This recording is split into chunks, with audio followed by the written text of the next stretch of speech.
Hello, everybody. Welcome to Darren After the Credits number 65. Not the pipeline. That's in a couple of days.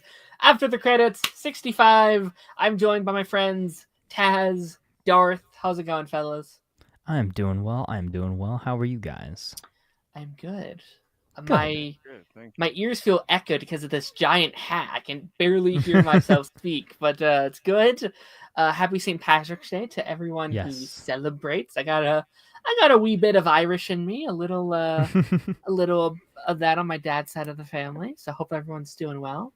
Anyone have any Irish in their family? Anything you guys did on the Irish holiday? Other than continuously forgetting to wear green from last Friday onwards, no, nothing much. Just. Darth, I assume not, right? No, just I went to work. Really, that was about it. Gotcha. All I've done today. Hell yeah. Yeah. Hell yeah. But no, this week is going to be very fun. We are heading towards the end of the Reacher Season 3 journey. After this episode, we have 2 left, which is kind of crazy. Feels like we just started it.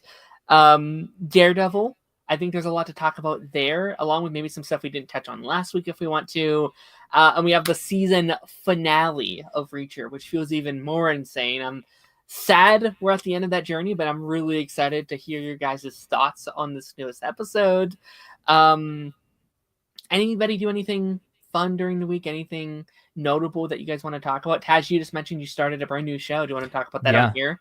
Yeah. I finally started Lucifer in my deep dark depression after finishing Dexter and not having anything to watch Dexter wise until the summer. So it was between Hannibal, if I wanted to stay with serial killers, or something else that I hadn't seen. I saw some Lucifer clips getting posted on TikTok while I was doom scrolling, and I was like, you know what, we might as well start Lucifer. So So that wait. was the Are you done everything Dexter? Like, have you done the yes. sequel So series, the yeah. prequel? So all 8 original seasons plus Jesus. New Blood and Original Sin. If we've got time, I've actually got my my ranking of all the seasons. If you would like to hear that. I mean, sure. Yeah, I know.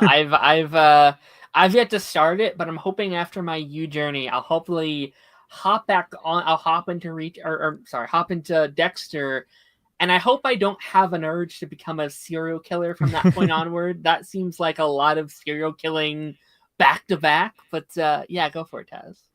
Okay, I gotta add in where Original Sin and New Blood would be. Every Hold week on, two there's like a new seconds. casting for All right. Dexter, and I'm like, man, this Yeah. cast is insane. Yeah. So I'm gonna start all the way at the bottom. In order to avoid spoilers, I Yes, won't no mention spoilers. the villain of the seasons. I've ranked them kind of season and villain. Okay. But coming in all the way at the bottom, number 10, season 6, number 9, season Okay. 5, number Okay. 8, season 8, number 7, season 7, number 6, season 2, number 5, Original Sin, number 4, New Blood, number 3 is season 3, number 2, season 4, and then topping things off, season 1 is still my favorite, number 1. Season So, 1. Yeah. yeah. Yeah, from what I heard, it seems like a very Arrowverse thing where it's like, as it goes along, some quality There's drops, some weird decisions. there's a hard shift after season 4. Gotcha. Not necessarily for a bad reason, but just because the end of season 4 is so big, it's hard to really recover from that, and the status quo of the show is never really the same. Gotcha. And then every season after that, they keep doing a big thing at the end of the season that completely like shifts the show tonally. Interesting. So Interesting. yeah, And like, how did you feel about the sequel show? Because I had heard a lot of people did not like New Blood. I actually loved it. I You loved actually it, okay. really loved it. I think production wise, I think quality wise, it looked so good. You could tell, obviously, there was a big time jump as far as when they were made. Like, think about the original season came out in, I think, 2006 and then ended in 2012 or something like that. So it was like 10 years in between. I think New Blood came out in 2021. It was filmed at a more cinematic aspect ratio. It looked cleaner. It looked clearer. They used music in a very fun and interesting way that the show hadn't done previously. So it was a nice tonal shift while still, again, staying true to the original show. And then Original Sin being the prequel, they were able to really lean into all of the tropes and all of the, fan favorite elements of the original 8 seasons and kind of tell you a nice, background story, give you a lot more context for certain things, while also maybe adding in a couple plot holes here and there. But that's a discussion for another time, because you're always going to introduce that when you do a prequel. Absolutely. Yeah, I'm excited to... That's the one I just kind of want to watch. Right, well, that's kind of why Well, yeah, if it wasn't connected, I'd be like, I'm just gonna watch this college show about a serial killer. That seems fun. But I'll be curious. Yeah, is having the context of the original show is so much better. It's interesting, right? So have you heard of the... I can't remember what the terminology is for it, but there's watching Star Wars in a really odd order. So it's watch 4, 5, and then 1, 2, 3, and then 6. So it takes you up until Luke, I am your father, and then you go back, watch the prequels, get all that added context, and then finish off with Return of the Jedi, which is an interesting concept. Yeah. How about you, Darth? Have you watched anything fun or interesting this week? Not that's jumping out. Okay. I feel like I have, but honestly, everything just keeps getting swept up in everything else. Especially with us rushing to watch these things, I know now's a crazy time because I want to watch all this stuff, but new stuff just keeps coming out, and I was like, new stuff, old stuff, new stuff, old stuff. I don't know what to watch. Honestly, I tried to watch Late Night with the Devil again, as it's an insanely good movie. If you haven't seen it, it's on Shudder. It's David the Small Chin in the lead role, who just got cast in Resurrection as well. Of course he did. The guy's everywhere. Yeah. And and then Amazon was like, "Oh, you got to pay extra for it." I'm like, "You can suck my ass." So yeah, didn't bother. But yeah, no, I really, really enjoy it, and it deserves a shout out. I've seen it multiple times, and it's an incredibly layered movie.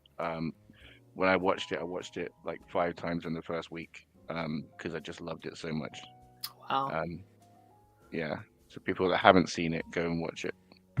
I'll put it on my list. I think I almost watched this 5 times when it came out, and it's never got around to it. I watched it every time you didn't. Fair enough. But yeah, no, I'm 6 episodes into You. I was talking to Taz about this beforehand. Yeah. It's really fun. I do like its kind of energy. It is an interesting show because, like Darth was saying, inside our back room, where it's yeah, but he's a killer, he's a serial killer, and they kind of praise serial killing and stalking, and it's yeah, because it is hard not to root for this guy, and you kind of catch yourself being wait a minute, he's stalking her and breaking into her apartment.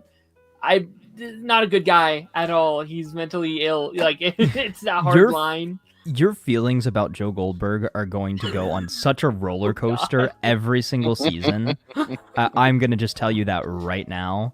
The most recent season was absurd. Okay. By the way, it was crazy. Interesting choice of words. Yeah.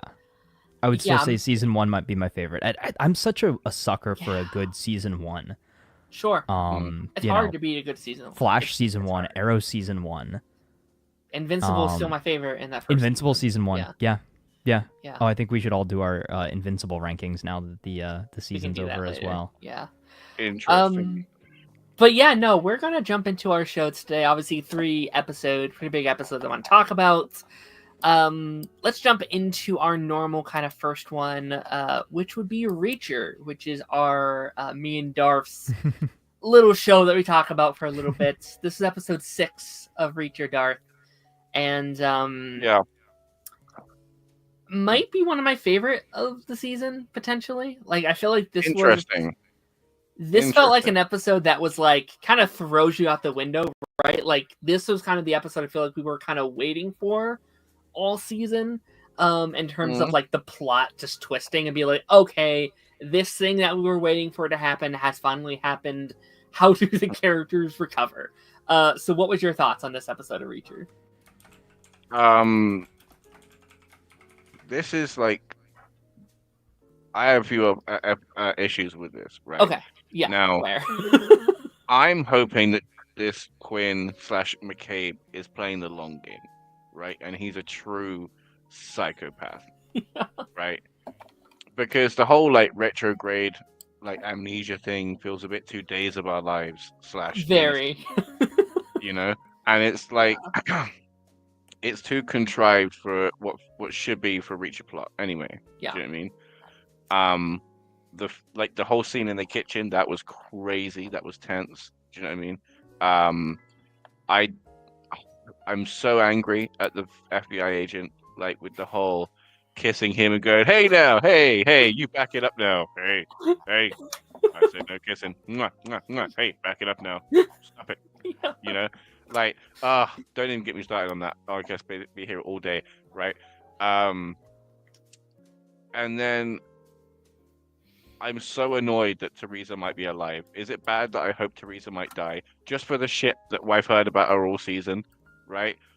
Teresa, we gotta do this for Teresa, Like, the amount of shit that's been done in this poor girl's name that you bullied into being kidnapped and possibly, like, trafficked, you know? Like, you're a horrendous person, you know? And which brings me to another point. Okay. Another issue I have, right, is this episode, I saw the darkest shit I've seen on this show. When Neely was sat there after her encounter, right? And this guy's bleeding out in the office space in the kitchen, and she sat there getting cereal, right? And then literally, like, is kicking it and going, "Move. Don't make me move you." And then he literally, as he is dying, right, as he is expiring, like, shuffling along the floor, however small a space, he still had to do it. Do you know what I mean? And then she proceeds to interrogate him and says, "Right." And he's like, "Please call me an ambulance." And she's like, "Oh, fine, you're going to keep whining about it." Do you know what I mean? Like, you know, like, an absolute monster. Where is the line of the good guys? I understand they were there to assassinate her. I fully get that. But the whole point of you being a quote-unquote good guy is that you are supposed to stand by principles and morals that these people do not. There was 2 specific times in this episode where characters do things both on Reacher's side and in that scene you just talked about, where I'm like, are we the good guys anymore? Because it doesn't really feel like it. Like, there are scenes, like, characters are good guys do in this episode that feel like something out of, like, a Punisher episode. I saw you say something about that, like he felt like the Punisher this season, basically. Yeah, like, it's like there's a scene where, like, there's, like, a bad guy that had done something, and, you know, like, he's not even, like, that bad. Like, he's a terrible guy, but he's not, like, that bad of a guy.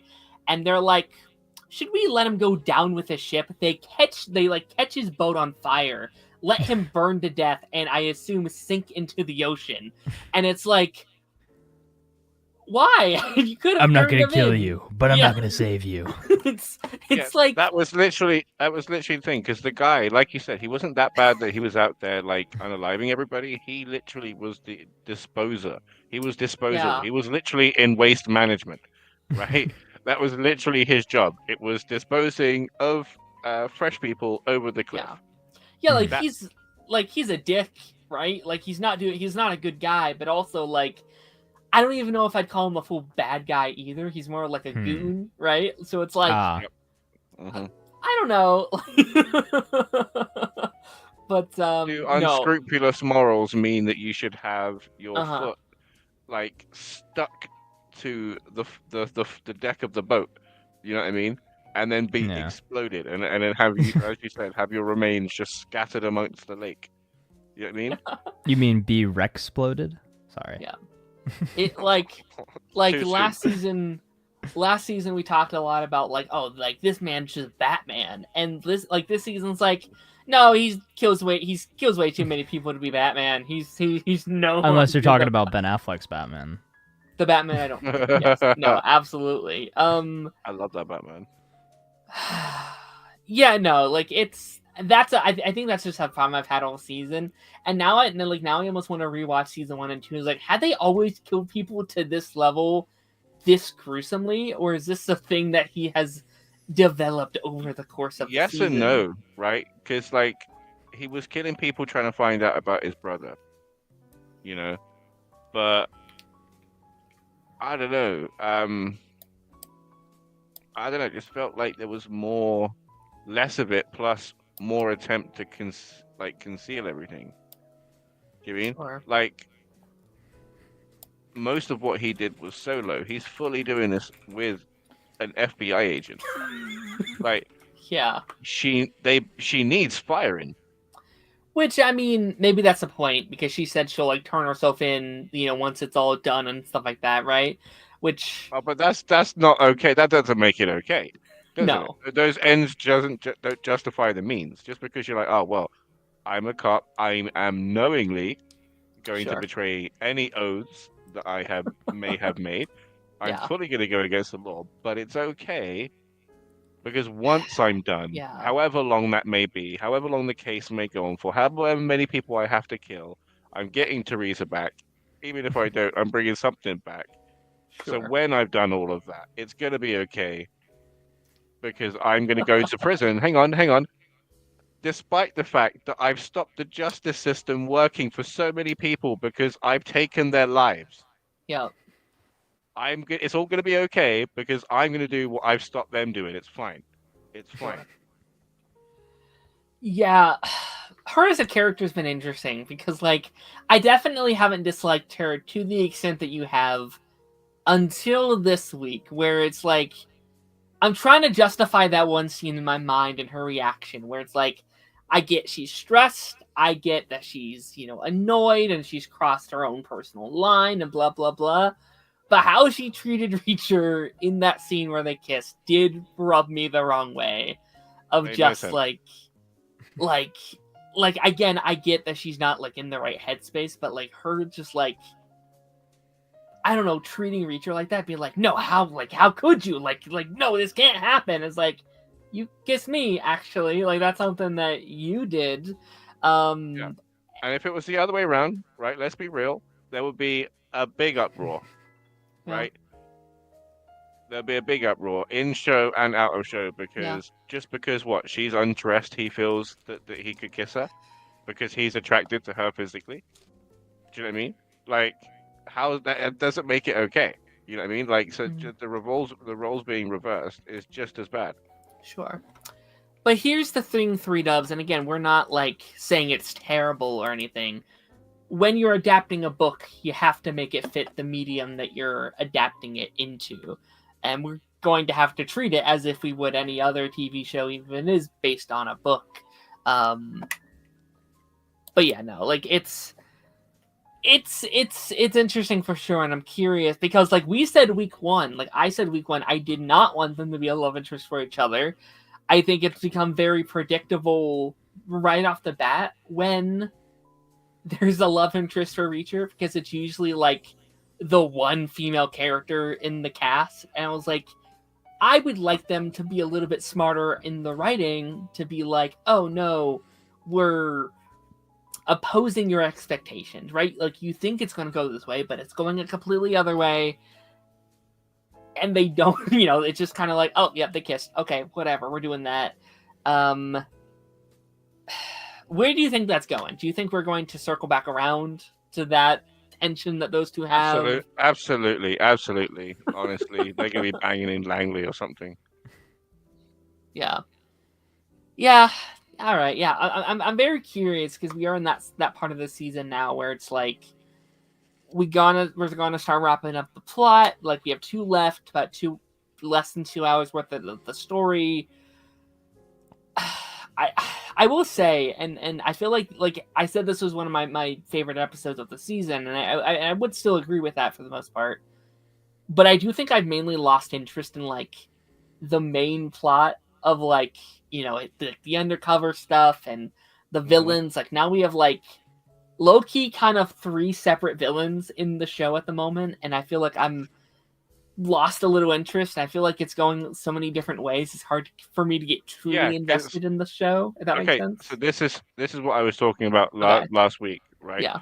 Is the only way that it's not a fumble of them bringing in the Russian mafia is if they're going to deal with it next season. Sure. If they're going to keep climbing the ladder, then Sure. it's fine, right? Otherwise, you're right, and it's just a convoluted mess that makes no sense. Yeah, because like we haven't fully established Quinn, right? Like we got a little bit more of him, and I thought there's actually a scene in here I do want to praise here in a bit that I thought like, oh, he's very threatening, he's very well done. I'm excited to see where that goes. But we also bring in like we extend that ladder, like you've been saying all season. We met the actual boss for like a scene. I was like, when are we going to have time to do anything with that? Like, how is that going to go? I hope you're right. I really, really hope you're right that we circle back around it. If not next season, maybe in a couple years or something. Like it's this ongoing theme, which You're right. I'll be honest, I don't You're think that's right. what we're doing. But I hope you're right. I hope it is.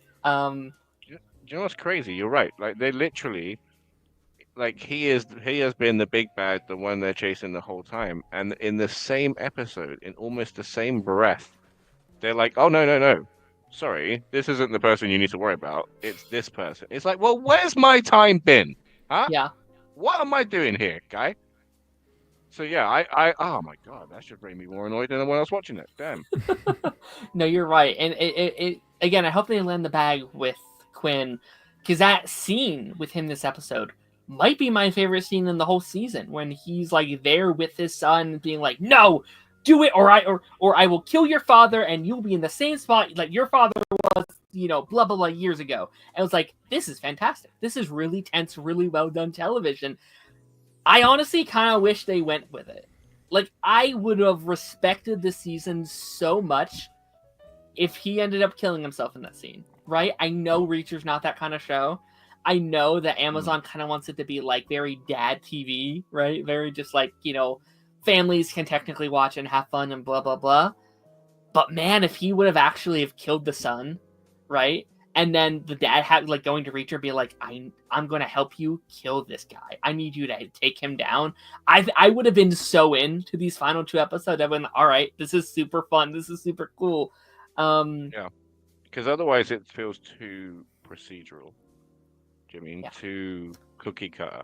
And then we can just see where it's going, even to the point where it's like they are literally teeing up the old man to die. Do you know what I mean? Like they're giving him the Murtaugh treatment, and I don't think he's gonna make it. No, I think he's going to do the like, I am worthy of my son's affection. Like, I do love you after all, son, which would be okay if I think if they were building Oh no, it sorry, up. I meant the old man. Oh, the side. Oh, I gotcha. The partner, right? Yeah, right. Gotcha. Like they, like you know, like Murtaugh with Lethal Weapon. It's like, oh man, I'm too old for this, and I'm getting this. I'm just days away from retirement. You know what I mean? Like these are all things you say, like when you're gonna be off the next episode. And he's been saying it all season. You know what I mean? Yeah. It's like being in a horror movie and just going, "Oh, I'll be right back." Well, now you won't be. Now you won't be, will Sure. you? Because you've just jinxed it. So Yeah. yeah. And that's the thing. 3Ws, like I kind of wish they would have gone a little bit harder on Dominique's death scene. Like again, I know they're trying to aim for a certain demographic, but it's like I kind of wish they would have showed a little bit more, because I don't know if I fully felt her death scene enough, in my opinion. But Oh, it looked brutal. Do you know what I mean? It looked horrendous. Like I felt the weight of it, right? Sure, fine. My issue is the lines are far too blurred. You know what I mean? And I understand that we're dealing with a man outside of the military, so like everything's personal, but everything is just crazy personal. Like, like Are we gonna like see him get a job at any point that isn't an undercover thing, or do you know what I mean? Like, is he just ever gonna attempt a 9 to 5 Who, at Reacher, any or no? capacity? Yeah, yeah, No, yeah, yeah, I'd yeah. assume Like, not. and so, like, this is my point: is how. So what he? This is my thing. This is my thing. So what? He's just like that kung fu guy traveling from town to town. Yeah. Do you know what I mean? It don't work that way. Just because you're a big, like, muscular man, do you know what I mean? You can't just sheriff everything by swinging your big meat everywhere. Like life don't work that way. If you want to do that, like go back into like law enforcement of some capacity. Do you know what I mean? Be a policeman. Go and be a military man again. Do you know what I mean? You can't just go, right, well, I've done my time in the military, so now I'm just gonna kill to my own whim. You know, I'm not gonna obey any laws because I feel like I'm above them. And anytime that any consequence might be coming my way, I'm just gonna say, well, I saved the day. It's fine. Yeah, I think you have a point, because it's like we watch a lot of shows where like there are morally corrupt people, or like characters outside of the like morality line. But at least we know where they stand, right? Where Reacher, he crosses the line but gets to stay in the morality circle of his peers, of like, you're a great guy, Reacher, you're noble and brave, and like you are a good man.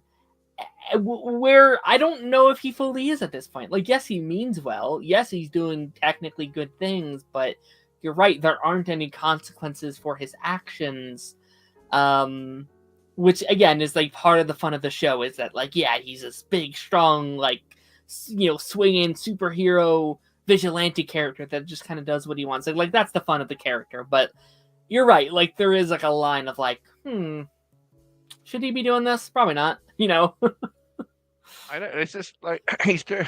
This is what I mean. Like he's basically what Elon Musk is at the moment. Like he is an unappointed government official. Do you know what I mean?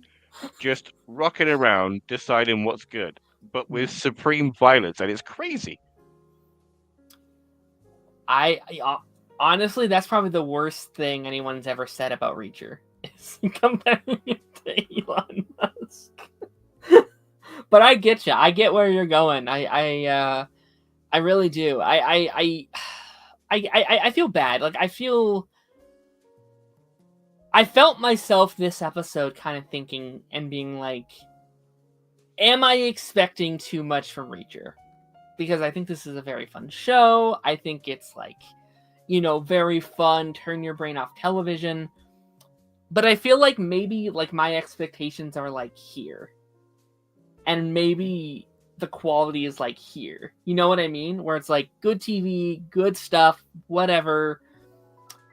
But I feel like I keep remembering season one with too much nostalgia. Then are we going to have to rewatch it? Because are we giving this show too much credit? Maybe, I don't know. Like again, like I think it can be really great, but I feel like maybe it is just like turn your brain off TV most of the time. But yeah, season 1 was just so much fun. Maybe we are. I don't know.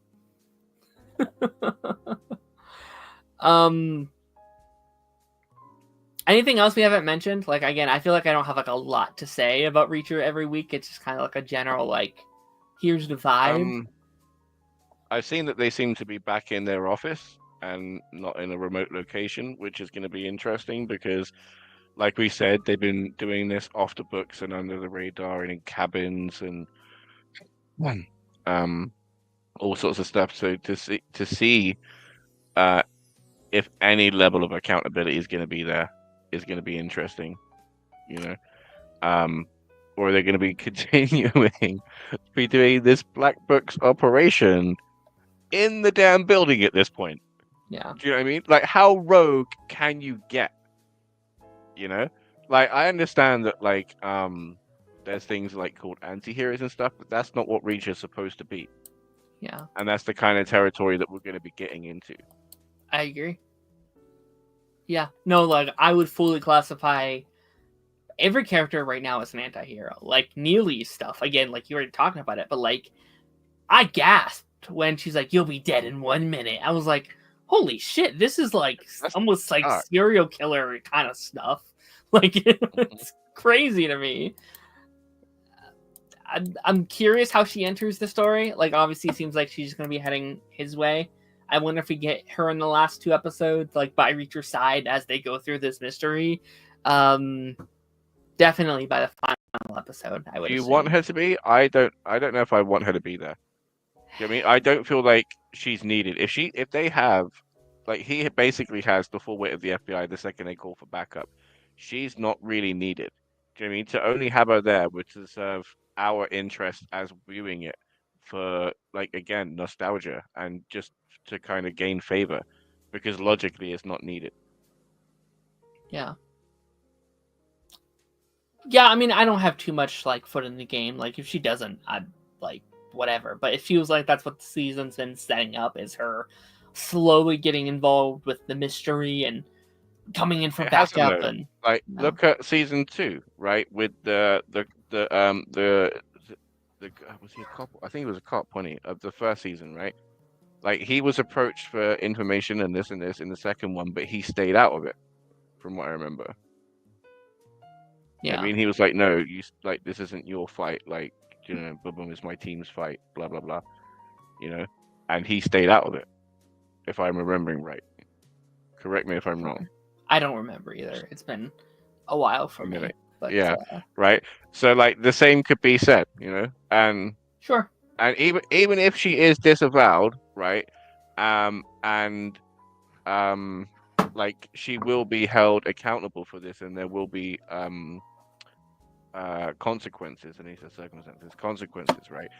That's not to say that she won't be getting backup, because, like, unlawful actions are still taking place, so the police will still need to be there. If there's like a gunfight going down, they're not going to go, "Well, she was one of us, but they're not now, so she's on her own." Right.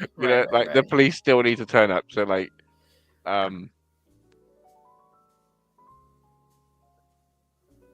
well, this is what I mean. So she could very well easily be disavowed. Yeah. Sure. What did you think of and I don't have the characters memorized yet, but the son finding out about Reacher's operation and what's been going on? Like, I thought that was kind of a nice scene between them, of like, well, like, unless you kill me, you're not going to know if I'm going to snitch on you. Like, I kind of thought that was a nice scene. Yeah. Although I did think it was kind of stupid they brought him along, and he just shows up there like, whoopsies. I was like, you should have seen that coming, but all right. Yeah, like, at least say something. I'm bringing the kid, like, anything. Yeah. This is, again, thank you, 3Dub. Like, it is incredibly predictable. I like the scene with the kid, like you said, like, when he's standing up for himself. It was incredibly overcast by the moment that happened later on with the gun. Yeah. And I don't know how, I enjoyed the scene. It was tense as hell, but I feel so bad for the kid. Like, I just don't know how I feel about the scene. Do you know what I mean? Because, like, he just bang, bing, bing, kept going with that trigger, and just nothing happened. And all the while, like, his dad's just sat there, head down, hands up, begging for it to stop. You've got the meat mountain stood stood next to him. You know what I mean? Like, it's just crazy. It's just crazy. Can you imagine? Can you goddamn imagine, like, being in that situation where it's potential death or certified death in a horrendous and graphic way? Yeah. Yeah, like, that's the stuff I wish we could be leaning in on a little bit, is like like the bond between a father and son, and despite being a corrupt family, still family, and a father that really cares about his son, and like leaning in to like the like Quinn stuff, and how like he has like teared this family apart and blah blah blah, and trying to get that, like, I think that stuff is really interesting if leaned in a little bit better, right? Again, like, I would have been here praising the show's name if they would have like committed to that, because it is very unrealistic. He shot the gun to his head 3 times and it didn't go off, unless it was another fake gun. That was so unrealistic to me. The thing is that it did stick to its guns a little bit in saying that he wanted a matching set, right? Um, I will say that in the fact that his father was a gun runner before, and with Yeah. everything that's been happening now, like there's no way out for his dad. Do you know what I mean? Yes. Like I think Yes. he's fully gonna sacrifice himself for his son Agreed. to try and gain some kind of mercy and redemption in everybody's eyes. You know. Agreed. Yeah, I think he's dead. I think hopefully she'll go to prison. Hopefully. Yeah, like hopefully she'll get paid for her crimes. Reacher will get away scot-free because he's Reacher, right? It'll be fun. Let me read some comments here really quickly. SMV, good friend of the channel, around for our Ben 10 streams. What's up, man? Sup, gang, that season 3 finale was legit, an 11 out of 10. At first, I thought you meant Reacher. I was like, oh, he saw it early. And I was like, oh, no. Obviously, talking about Invincible. We'll be talking about that. 3. Yeah, we'll be talking about that later on. I'm very excited to get into that. Yeah, so are we up to talking about our next show here? Are we up to talking about a little Daredevil Born Again? Daredevil. Oh no way! I thought we were going the other way. I was waiting for the title. Let's save that for I last. thought you were setting that up. Yeah. Let's save that one for last, so we can spend more time on that one, because I feel like I have a lot more to say about Invincible than I do Daredevil this week. Yeah. It was a really good episode, but it was like there's not really much to talk about because of the nature of the episode itself. Sure. Darth, let's start with you. Since we skipped your opening for Daredevil last week, what did you think of episode 3 of Born Again? It was great. It was interesting. I'm Only 5 annoyed. people. I'm annoyed. I forget the detective's name from that fight. I'm annoyed that he's alive. Okay. Those were goddamn death blows. Detective Shiner? Yeah, right. He landed neck after getting his neck pummeled by the side of a chair twice. Right? He fully landed on it. There's no way he was getting back up. That's MCU to the max. Right? Yep. Oh my god. I really enjoyed the episode. I know we're gonna get into it. Sorry. Go on.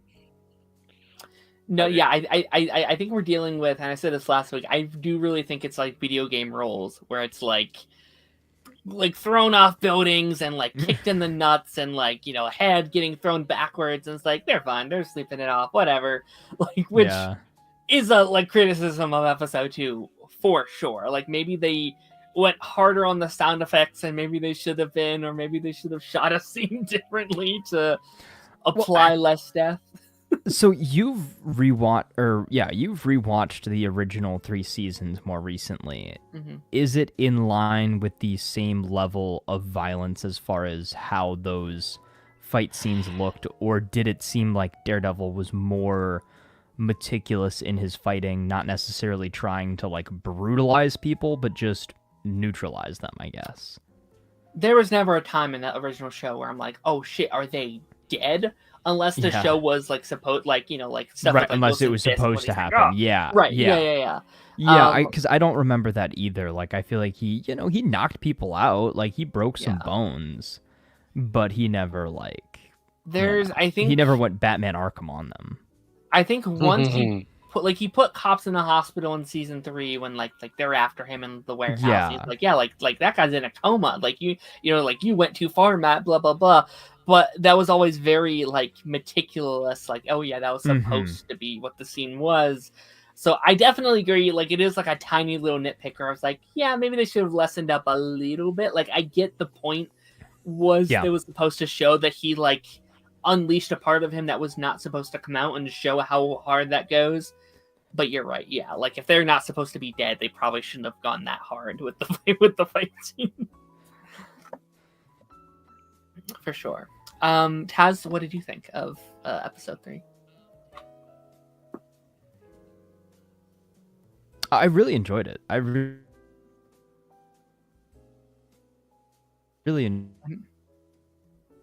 enjoyed it. Original like Is he lagging on my my side, connection's, or is like, it just I me? weren't freaking sure. out. I don't thought know it what's was Okay. me. going I was on. about to ask. Okay. Yeah, Thank God. you're No, frozen, buddy. it's usually me. Oh my God. That happens a Yeah, lot. Where it's no. like, wait, did my stream cut out? Me and Darth have done enough streams where I'm just gone. I've Oh, can you hear me disappeared. now? Yeah. Yes, I think you're Yeah. back. Okay. Yeah, my internet's been fritzing out tonight. It needs to. I Okay. think my router needs to be reset or something. But I think we're good now. Okay.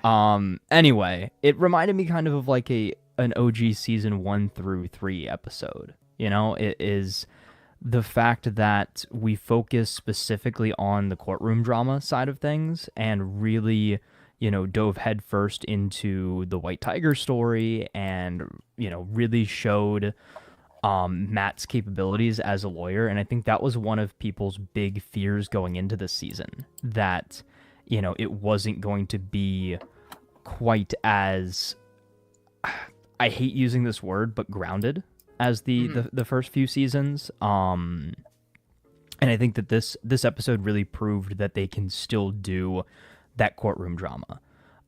Do I think it was as good as the trial of the Punisher? Probably not. No. But it was still really good. I think, again, Matt had a couple of really good lines. I liked how he made a reference to the cop and his black eye, and he was like, "Oh, I'm told, That was you good. have quite the shiner there." It's like the best cure for a black eye is fast hands or Fast something like hands, yeah. yeah. I thought that was quite funny. Sassy but Matt is always my favorite Matt. Yeah. It's just like him Yeah. playing Okay. into his like blind humor of like, I can't see, Ha, but I blind know you humor. got beat up. Yeah. yeah, yeah. I thought that was great, and I thought too, kind of the dichotomy between Matt and White Tiger, and sort of like the what if you were on the other side of this? Like, what if you were the one who had your identity kind of revealed to the public? Was this your secret to tell? Was he right to do that? Yes, in the end, it won him the case. But we also knew the risks, and he assumed the risks by revealing that. And Yeah. that's where we get to at the end of the episode, where we have, him just meet his end immediately, Right. which I was not expecting after going through all of that for 3 episodes.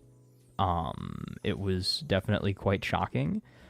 But I think that that's obviously the big jumping off point, and I think that that's going to maybe be the big catalyst that forces Matt to get back in the suit, because of the implications as far as who the city thinks did it, and maybe who Matt thinks did it at the beginning, until he actually gets some answers. Sure. I am curious if his time was cut short due to the actor's situation off screen, Yeah. right? Because the actor died in real life, which I think Yeah, made that scene hit very hard of like, oh, right. yeah, he Yeah. died I think it was May of last year. So like that actor had Yeah. died in the real world. So like when there's like and I think it's the first episode where it's, or maybe second episode where it's like in loving memory of the actor's name. That's who Yeah. the actor who died was. I didn't get But that. no, I really love this episode. Like at first I was like, okay, this one's a little slower than the first two, and the more I thought about it, I was like, I do actually think this is my favorite episode out of the first 3 that we've got so far. This I think is the one where I'm like, oh, okay, they finally found their footing, which is very interesting because Yeah. 2 and It's the one that 3 are definitely from felt the most like Daredevil. It did. No, I thought it felt very Daredevil. I think it's interesting because 2 and 3 are that original run, right? Like 2 and 3 outside of the Vanessa thing, I think some small changes would have aired in that original run of the show. 2 and 3 were supposed to be the first episodes of Born Again, right? So it does make me think, and like it does, I think it's at least an interesting conversation point where it's like, maybe not all of that original show was bad. It's just some choices that dragged that production down, right? It is the like separation from the original show. It is maybe the more comedic tone they seem to have been going for. It is the killing Foggy and Karen off screen, right? So maybe it isn't all inherently terrible, right?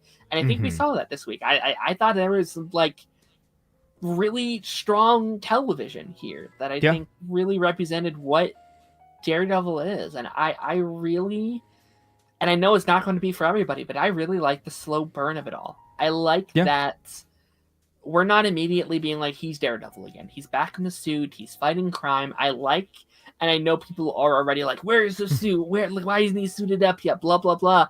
But I've enjoyed the Matt Murdock lawyer stuff so far, especially since, spoilers, I guess, he's not a lawyer in season 3 of Daredevil, right?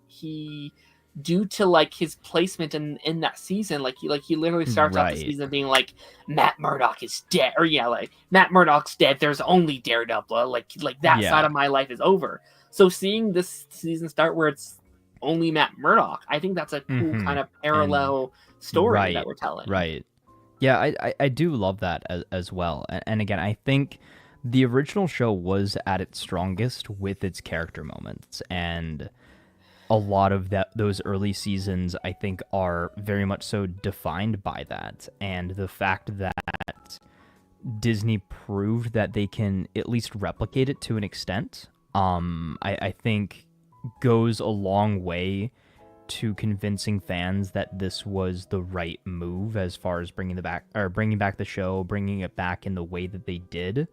Again, like you said, yes, you're going to have those people that are like, where's the suit? Where's the action?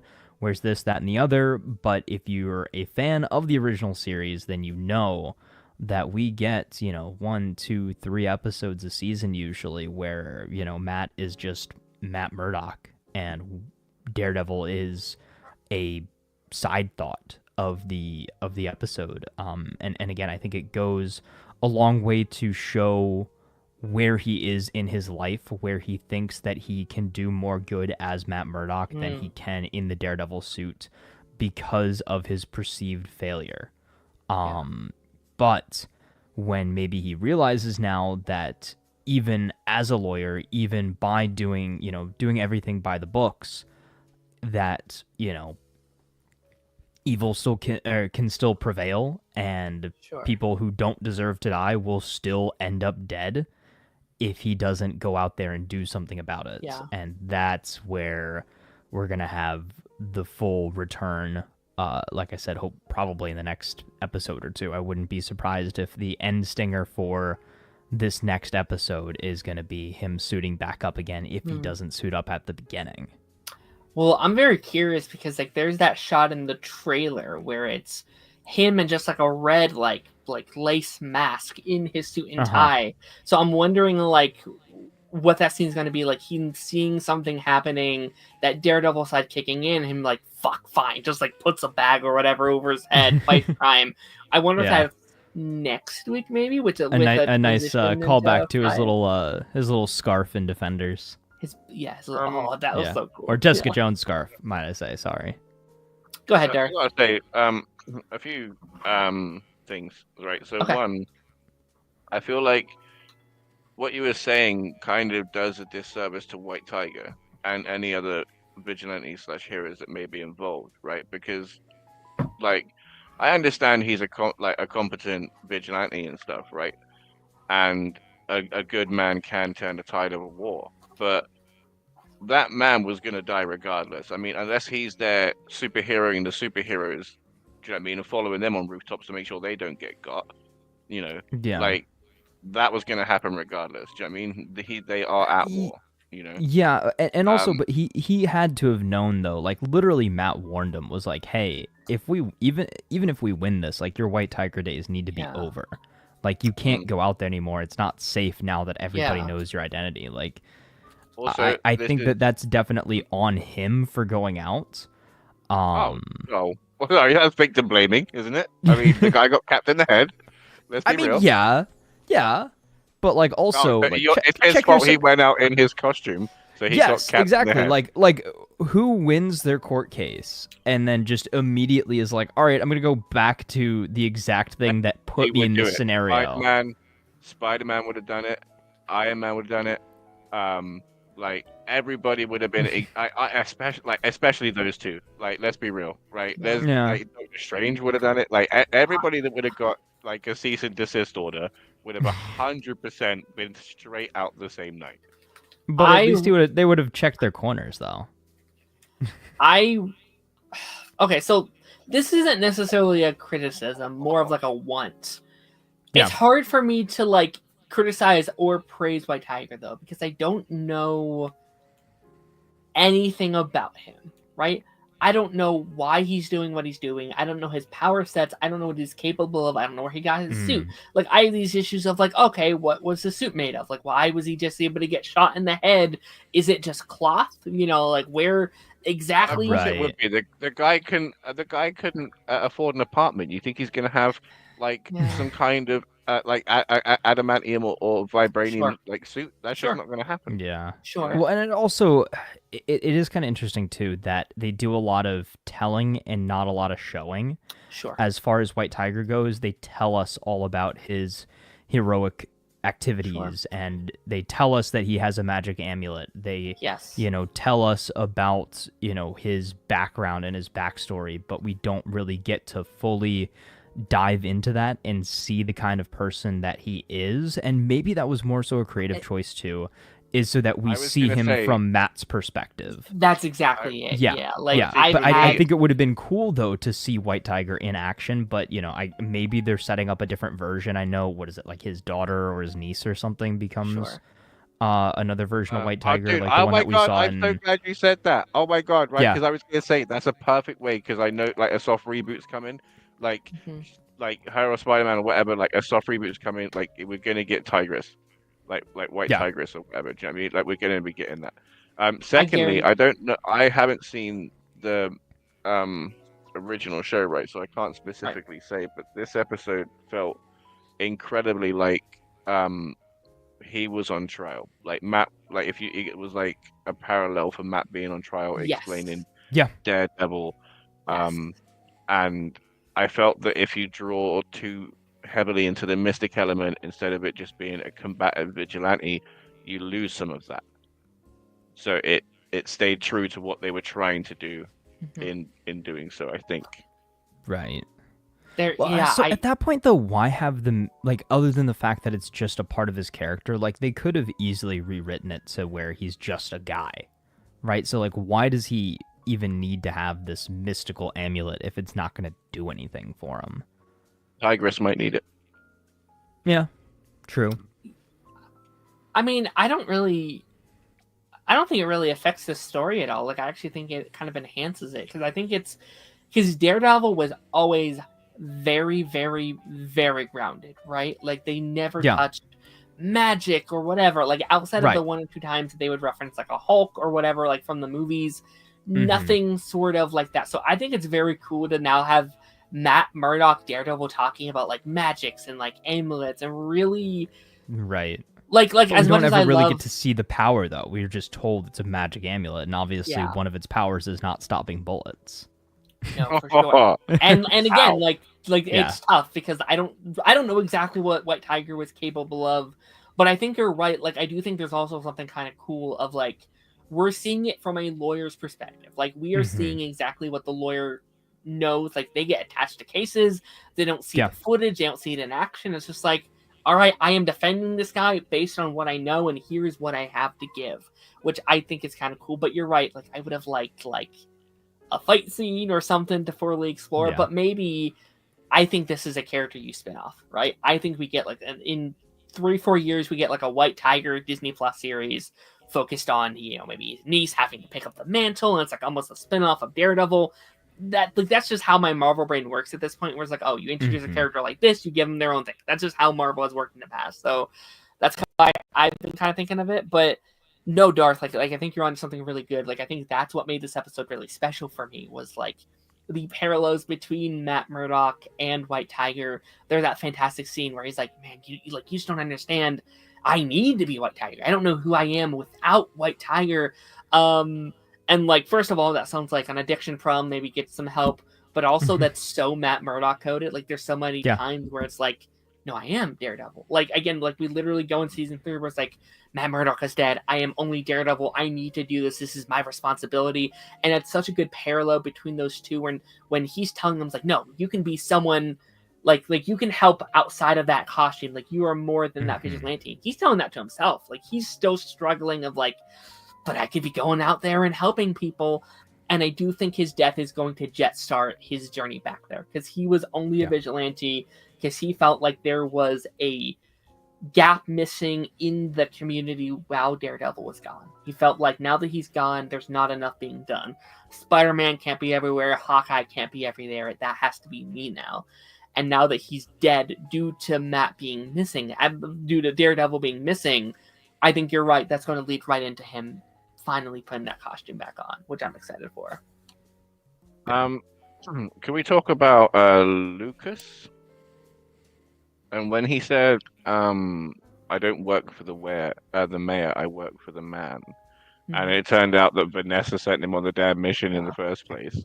Yeah. Like, what is he talking about here? Are they a pair, a dynamic criminal duo that is working on both sides of the law? Like, what? How is this whole thing working? What is he saying? Like, is he saying that he's like just blowing smoke up Wilson's butt, and or is he just placating Vanessa? Like, which side is he playing? Is he playing both sides? Like, what's happening here?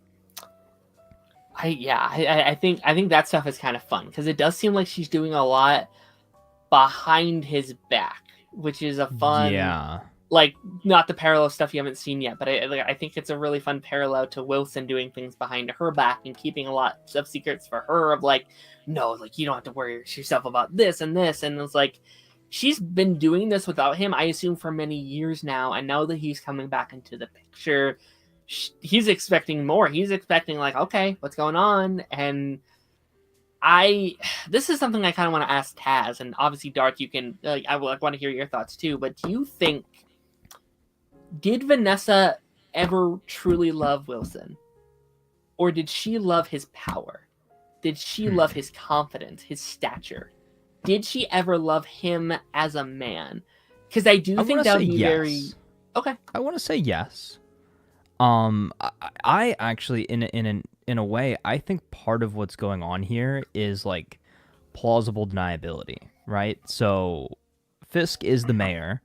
The less he knows about the inner workings of the criminal side of things, the better, because he can't be then caught in a lie about it. Sure. If he's not leading it. And I think they have I think that's the compromise that needs to be had and needs to be made by the end of this season, is Vanessa needs to run the criminal organization side of things, while Fisk is the public face and the one that's doing things in quote-unquote the right way, even if he is still making his, Kingpin style threats and going after vigilantes in this way and everything like that.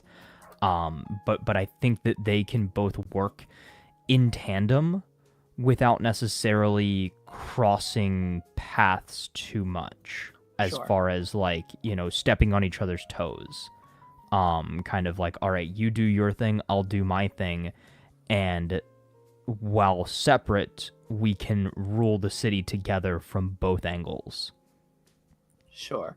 Yeah, no, like, I think that's a fantastic pitch. I do want to play devil's advocate, though, because this is something I've been thinking about this week. My, like, one singular problem with season 1, I think season 1's almost a perfect season of TV, but it was Vanessa, because I felt like the Vanessa stuff in season 1 felt very rushed, right? Like, they kind of go from not knowing each other to almost being like in love by like date 2, right? Because she's very like nervous around him, she doesn't really know, and then instantly she's like, no, you're the man of my dreams, I love you. And like, I remember thinking like, okay, this is kind of moving very fast, and she's very like plot devicey, and like, it would kind of be cool if they like retroactively kind of fixed that to me, where it's like she maybe was more, not to say that she didn't, or like she even did it on purpose, but like maybe she was just attracted to what he could do, right? Like, you know, Mhm. that doesn't even mean that she's like maliciously being like, yes, I'm going to get his empire, but like at that time being like, man, that's really hot, the way that he like controls this entire society and like how he treats people and stuff like that. Like that could have been intriguing to say, her though, then. From experience, when you know, you know. Sure. No, absolutely. Like it can happen very fast, like for sure.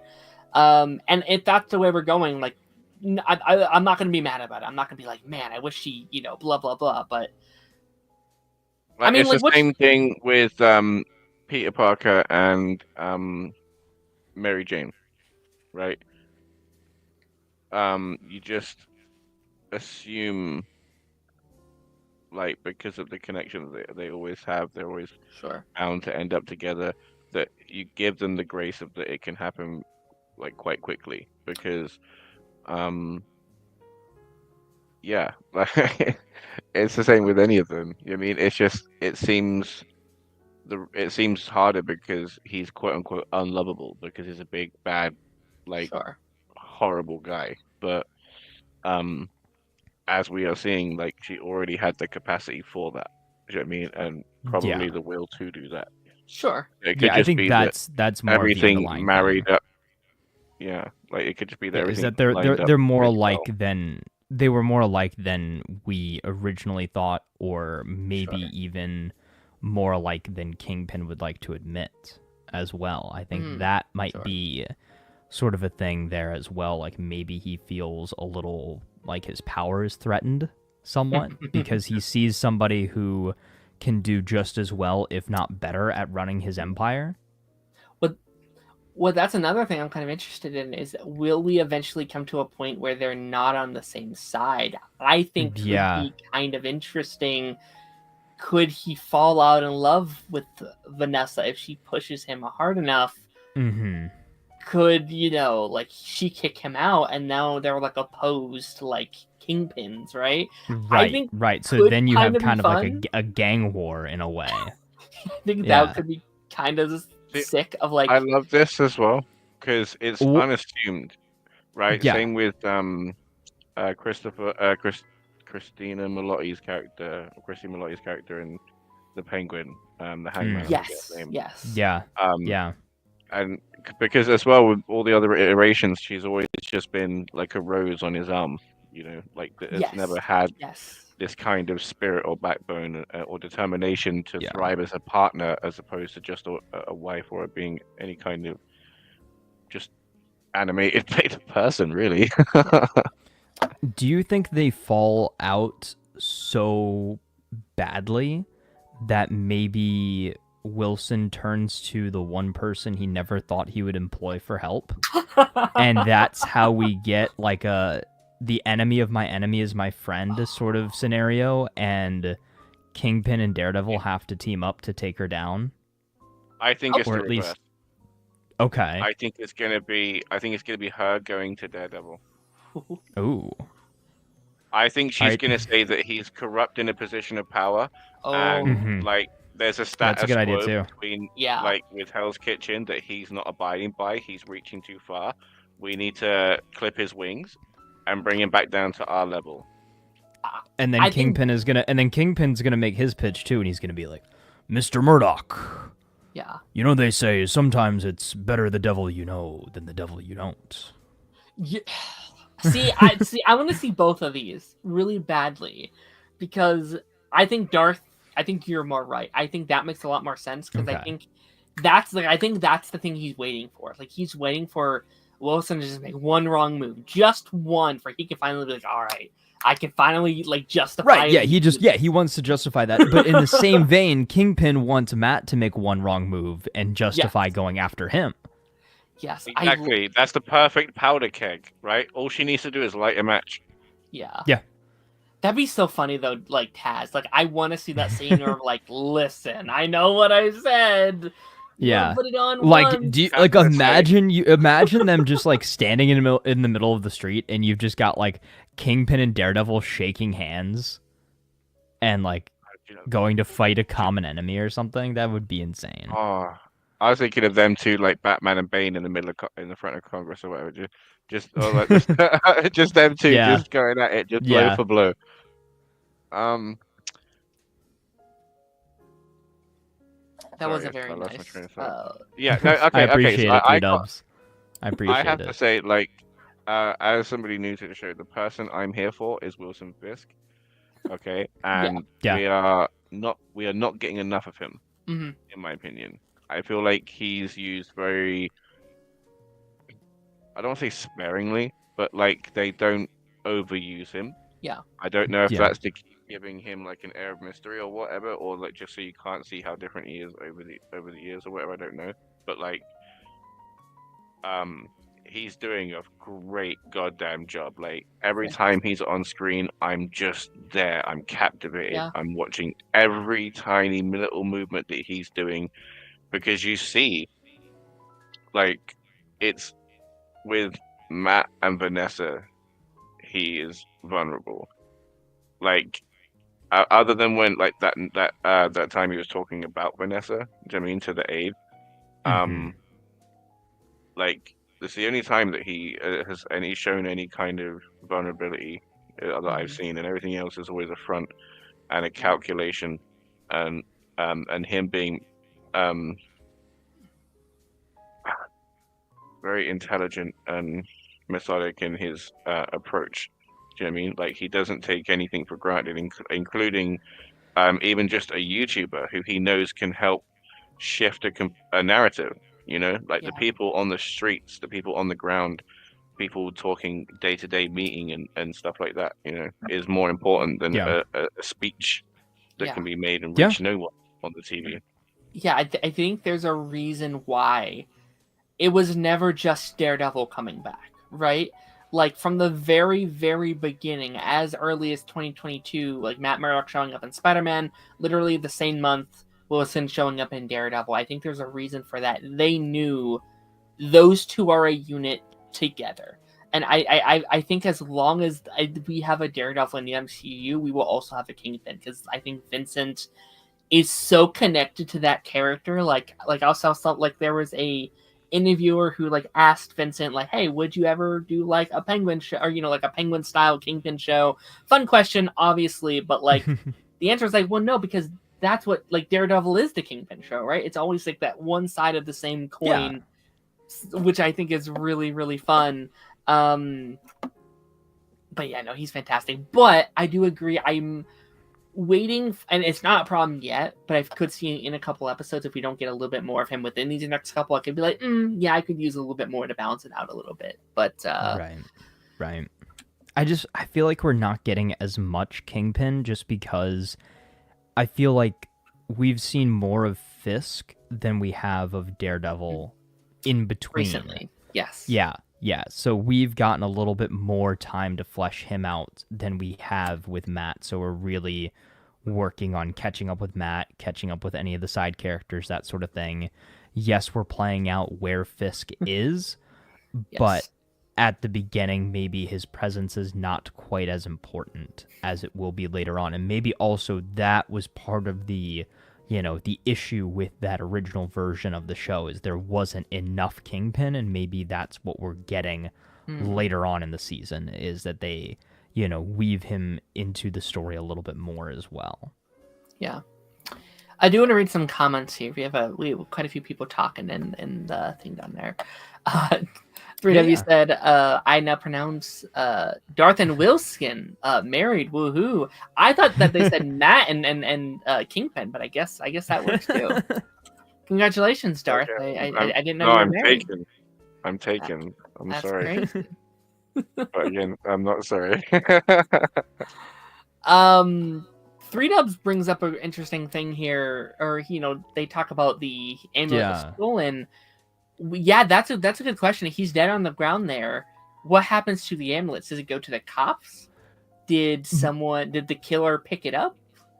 Well, no, my idea is the reason he died is because the amulet was stolen. So maybe the amulet really can block bullets, and he should have survived, but it was stolen from evidence or whatever. Right. So one of those cops. I think you would know putting it on though, right? I don't know.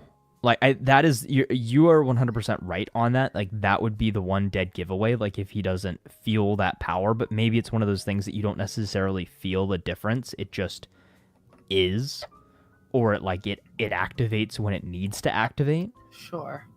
So Yeah, that would be an interesting angle. But I do think it could go either way. Is he had the real amulet on, it's just not strong enough to stop bullets, and he died.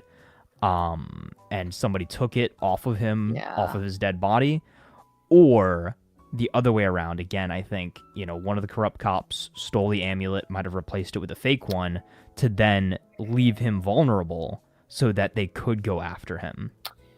See, this sucks because, yeah, I don't know White Tiger as a character. Outside of the little bit of Ultimate Spider-Man I've seen, I don't know the character outside of I think they're cool, right? Whatever. I don't know the rules because he said it chose him because he was kind of a worthy, right? They said something around those lines. Yeah.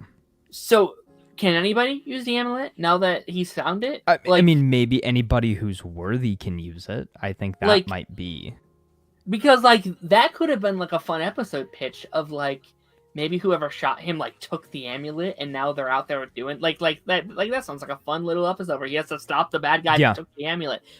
Great episode pitch, right? Or is it just going to go in SHIELD headquarters until someone takes it up? Especially if we're thinking maybe we're getting another White Tiger down the line. He said he has a niece. He says all that stuff. That's important when we're pitching the future of that character. Where is it? Is it in the do cops have it now? Very big. So far, there has been no extraordinary proof of his super strength, right? There's no video, there's no documentation of any kind. It's literally, oh, this person saved me, oh, this person saved me, he beat this person up. So who's to say anybody actually believes the amulet has any magical properties whatsoever, and not just him saying stuff? Yeah, we haven't seen it. Again, the killer left it on his body.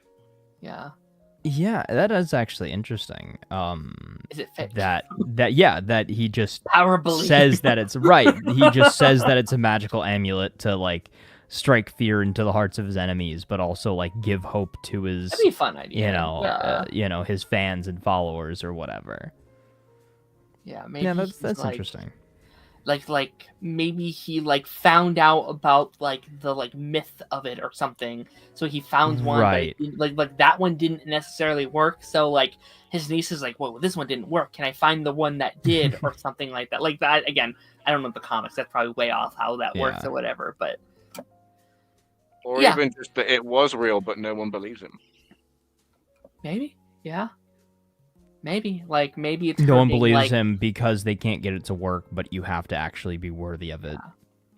Yeah. That's such a fun pilot episode of her getting the amulet, his niece getting the amulet. It's you worked for my uncle, why won't you work for me? I think I am worthy enough to take that mantle. You just have to believe. Yeah, that's you gotta ring the little sleigh bell and you can actually hear it. Naruto asks, and this will go into the ending conversation I want to have. I think the next two episodes will be Punisher episodes. So we don't know for sure if next week is Punisher, but it seems pretty likely based on how the last episode ended, with obviously the person that killed White Tiger having the Punisher logo. And I yelled when that happened because I didn't register at first. I was like, why would he do this? What's happening? How could they? It was oh. Clearly just a corrupt cop that's dressed like the Punisher. I remember seeing the set photos of that too, and that's all I'll say. I can't wait for Punisher to shoot him and go, "Where are your hockey pads?" Something I can't wait. I can't wait. Because I am really, really, really enjoying the show. I'm interested to see how the Punisher is going to work in it, because I know that the Punisher and Daredevil had a whole thing where they were conflicting with each other's ideals, so at a time where Matt is massively at conflict with his ideals to the point where he's given up and tried to fight another way, how he sees where is Frank? Has he gone deeper into the tunnel? Is he further out like Matt is? Like, is him going to be further in? Going to make Matt jump off the ledge and say, "Oh, I need to kind of reel him back. I feel like I'm the only one that can do it." But again, he's in the MCU, right? Mhm. So, like, we've got Luke Cage down the road, right? We've got Jessica Jones. I don't know where she is, right? We've got Spider-Man rocking around the city. Yep. We've got who else? Like, there's other New York heroes. You know what I mean? Iron Fist. Hawkeye now. Yeah. Not even acknowledging Iron Fist. I like Iron Fist. But yeah, there's like a bunch. You know what I mean? So like Right. the idea that instead of not even going to Shield, which is a recognized world-saving entity. Do you know what I mean? Like doing anything. But this is what I mean. This is another thing. Like it's a whole level of pride, right? That like, why is it your problem? Why is it you that feels like you have to go out jumping on a rooftop and beating up strangers? You know what I mean? Like, as the guy in the courtroom was saying, there are people whose job it is, who took oaths, who do this on a daily basis, that you could actually be working with if you weren't getting in the way of yourself and them. Do you know what I mean? Again, it's back to like this whole it's a very interesting perspective and a very interesting point. And I think it also shows that for pretty much all vigilantes is like their sense of justice is definitely a blurred line, right?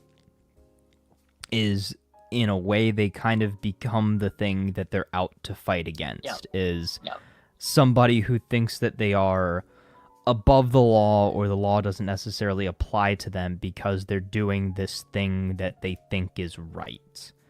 And they go about it in different ways. You have vigilantes like Daredevil and White Tiger who save lives and try not to kill people. Versus you have vigilantes like the Punisher who prides himself on putting down the bad guys so they never do a bad thing again. And then you have these like acolytes of the Punisher who are cops turned vigilantes who take the ideals of the Punisher to the absolute extreme and think that they can use their power for their own selfish gain and that they can justify killing somebody just because they don't like them or they did a thing that they don't like. Here's a question. So, your laws in America are determined, and the way the prison systems work are essentially governed by laws made by the state, right?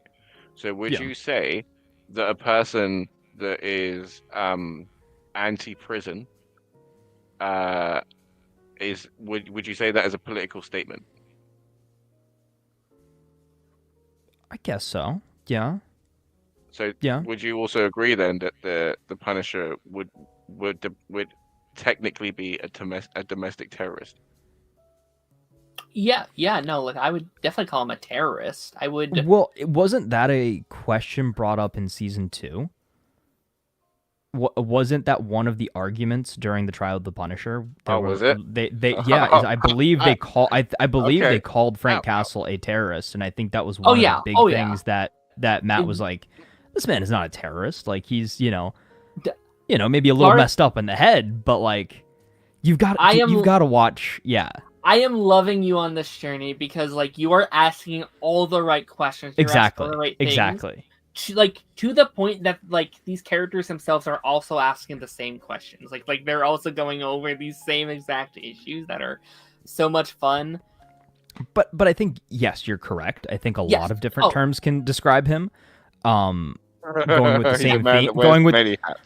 Going with the theme from earlier, I think he would be considered a serial killer as well. Yeah. We love our serial killers. we're all over it. Yeah.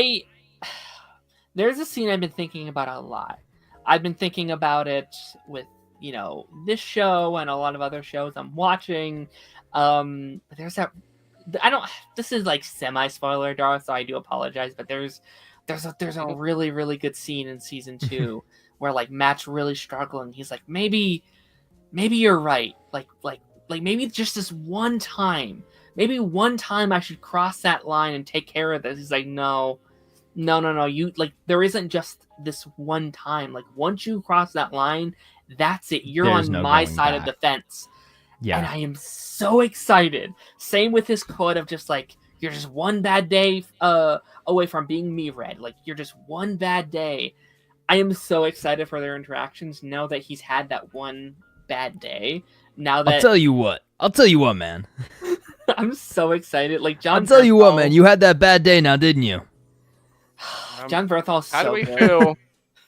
How do we feel about the therapist girlfriend interviewing Wilson Fisk? Right, because I enjoyed it when like it first happened. I was like, oh no way! Like they're connecting like these lines, and then like he has to know. Like it has to be a power I think play. it's gonna. but, I feel like it's gonna be like, drama for the he's sake of drama. also okay. This is what I mean. Like he's also using it to his own ends where it could help him, but like he's fully using it as like an intimidation tactic. Do you know what I mean? Like she can't tell Matt, but he's Yeah. definitely gonna tell Matt, and he won't even be Right. able to say that he knows because why do you know? Do you mean like why are you talking to the man? Oh, Why is he yeah. rubbing it in your face? Do you know what I mean? Like, Yeah, you're right. Is neither one can really say anything without blowing their cover. Yes. Yeah. And I think there's going to be a point where Matt's going to have to either ask for that information from her or break the law to see it. And I feel like that is such a big part of his code. Like I feel like that's I think she's gonna no get matter what killed their too. relationship is, by the she way. can't tell him. She has to not say nothing. Yeah, but Yeah. I think Again, the there goes your therapist is gonna license. die. I don't yeah. I Well- think Vanessa might kill him. Like again, I Yeah. think like I think we need to give her like so much credit, and we need to watch her like a hawk. Should I Yeah, I say feel it? like we're gonna get to a point of like she knows too much. We got what we needed. Bye-bye. Say it. Say what you're gonna say. Ronan! What's up, Here's- Ronan? If you want a link, buddy, let me know. I don't know if I should say it, but she was just confirmed for season 2 of Daredevil. Oh, okay. So Well, I so mean, it won't be this season. Some dead people have already been confirmed for season 2, so let's not, go out on a limb and say just because you're in season 2 means That's you're true. alive. I do think it's interesting that they also confirmed Muse for season 2, which I was fairly certain would be like yeah, but the would just villain be of like this the one season. season Yeah. villain. And I think that was an idea. That was a Huge. theory too for a while that he was going to be the one and that he was the one and only villain in the original version of this show as well. Yeah. Um, No, I'm really curious about him and like that dynamic because like yeah.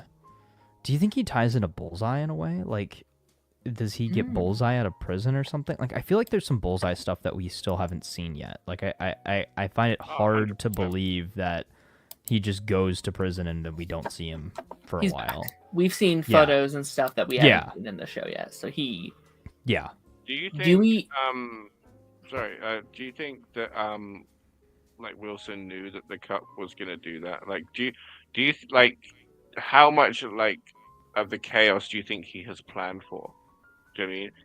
Like, because a part of me was wondering if he set up that interview as an alibi. Ah. Interesting. I like that idea. yeah.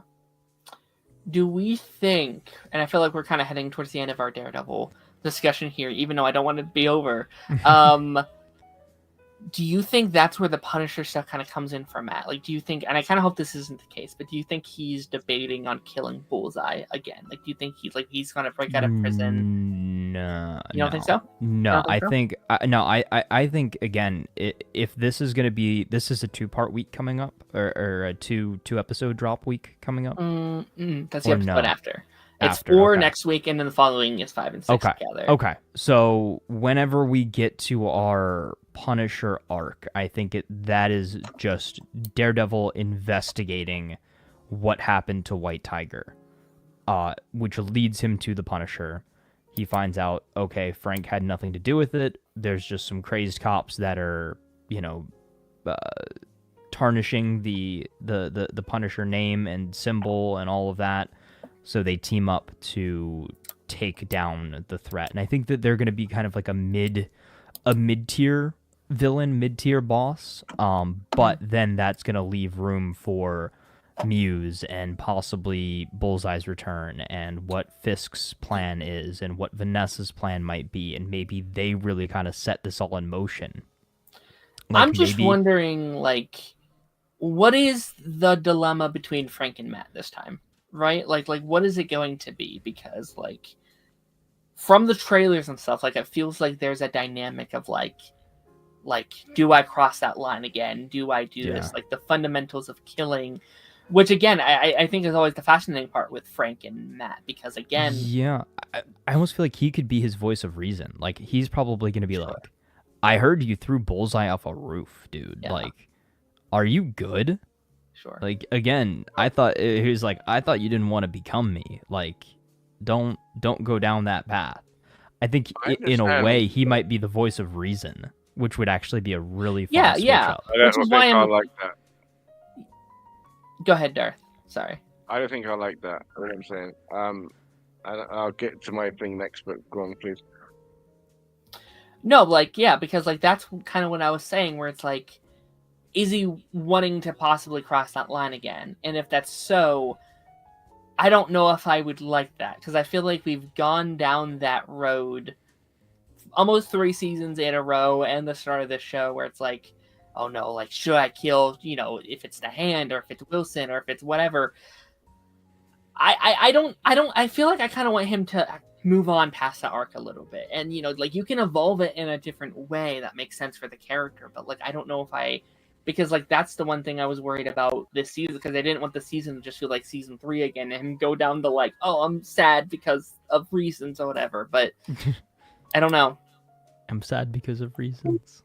So, like, my whole thing is like, he said a line was crossed, right? He crossed the line, Bullseye crossed the line. That's the whole reason he's hanging up the suit, right? So if it gets up to a point where lives are being taken, unless you're prepared to meet the same force, do you know what I mean? Like, don't bother. Do you know what I mean? Do you know what I mean? Like, stick to, like, robberies or whatever. Like, it's hard to explain what I'm saying, but this is a problem for the Punisher, not for somebody that, like, don't pick up the mantle for a life and death fight when you're actively trying not to kill people. You know what I'm saying? I'm like, you know what I'm trying to say? I'm saying it very badly. You know what I'm trying to say? Yeah, no, I get you. Yeah, no, he's the worst guy. He's like, oh, it needs to be me, but he's like the worst guy for this. He's the one that shouldn't be asked. He's the one that shouldn't be stepping up. He's the veteran that you tap on the shoulder and go, no, you've done enough. Sit down. So sorry, Ronan. I was trying to fix the StreamYard thing, and I was putting your camera as the media outlet in the stream. I was like, why isn't he showing up inside the stream? Like, where is he? It's okay. You were a media spot. Ronan, how's it going, buddy? Welcome back. We're talking Daredevil Born Again, kind of towards the end of our discussion on Born Again. What were your thoughts on episode 3? It was so effing good. It was sad at the end. Very sad. Very sad. It was. It's been a while since a court scene from Daredevil was gripping that way, and maybe because I don't analyze a lot of stuff too much, even though I do, but I don't. I really didn't know where the decision was gonna go. I didn't know whether it was gonna find him guilty or innocent or not guilty, and I was so happy that okay, and especially after Matt had almost his quote unquote church scene when he went to the court when it was all by itself and sat down. I was I know, again, you don't have to spoon feed me, but I know he hasn't been to church in a while, and get what happened to Foggy probably shifted him, and I'm but that was the closest I ever got to him being hey man, don't fail me this time now, don't fail this guy, and I think there was a beauty of seeing him help another vigilante, a fellow vigilante, and that vigilante get his flowers, in some way or someone up at the same time get his knives by some law enforcement. And to me, the kick of the moment, besides not innocent or not guilty, was when he said, the people think so and the police think so. Like he's a good man and like he's an ally. And I was just like, whew. But I'm so happy that of all the fucking networks, Disney Plus is tackling such a bleak and very worthy of a discussion talk and idea with Punisher and his connection with people in law enforcement and military, and how that's very much a I get it moment. And then you're like, yo, this is a hypocrisy when it comes to that, because that's the worst. The point of Frank is like nobody else should become like Frank. Yeah. I love it. Yeah, no, it's great. It makes me very happy for that Punisher special, because it feels like there's no longer a filter with the MCU. Like, I love the MCU, but for a while it did feel like, these are the lines you can kind of live in, and it feels like over these last 3 years they've been like, you know what? We need to go over that line sometimes for certain characters and their stories, which is exciting. Yeah. I know we have to move on to our final show here, but I do at least need to mention the internet has gone crazy. I think a little too crazy. I think it is just an Easter egg. But we did get an Officer Morales name drop this week. Oh, yeah. Which I know normally isn't it normally Officer Davis? Yeah. But I feel like that could still work as a cameo. Like, I think that's a nice little Easter egg for fans to be like, what was that? Is that what I heard? I honestly think it had nothing to do with Miles. Yeah. But just a random name. Yeah, I think it's just a name. Yeah. I think it's just a name.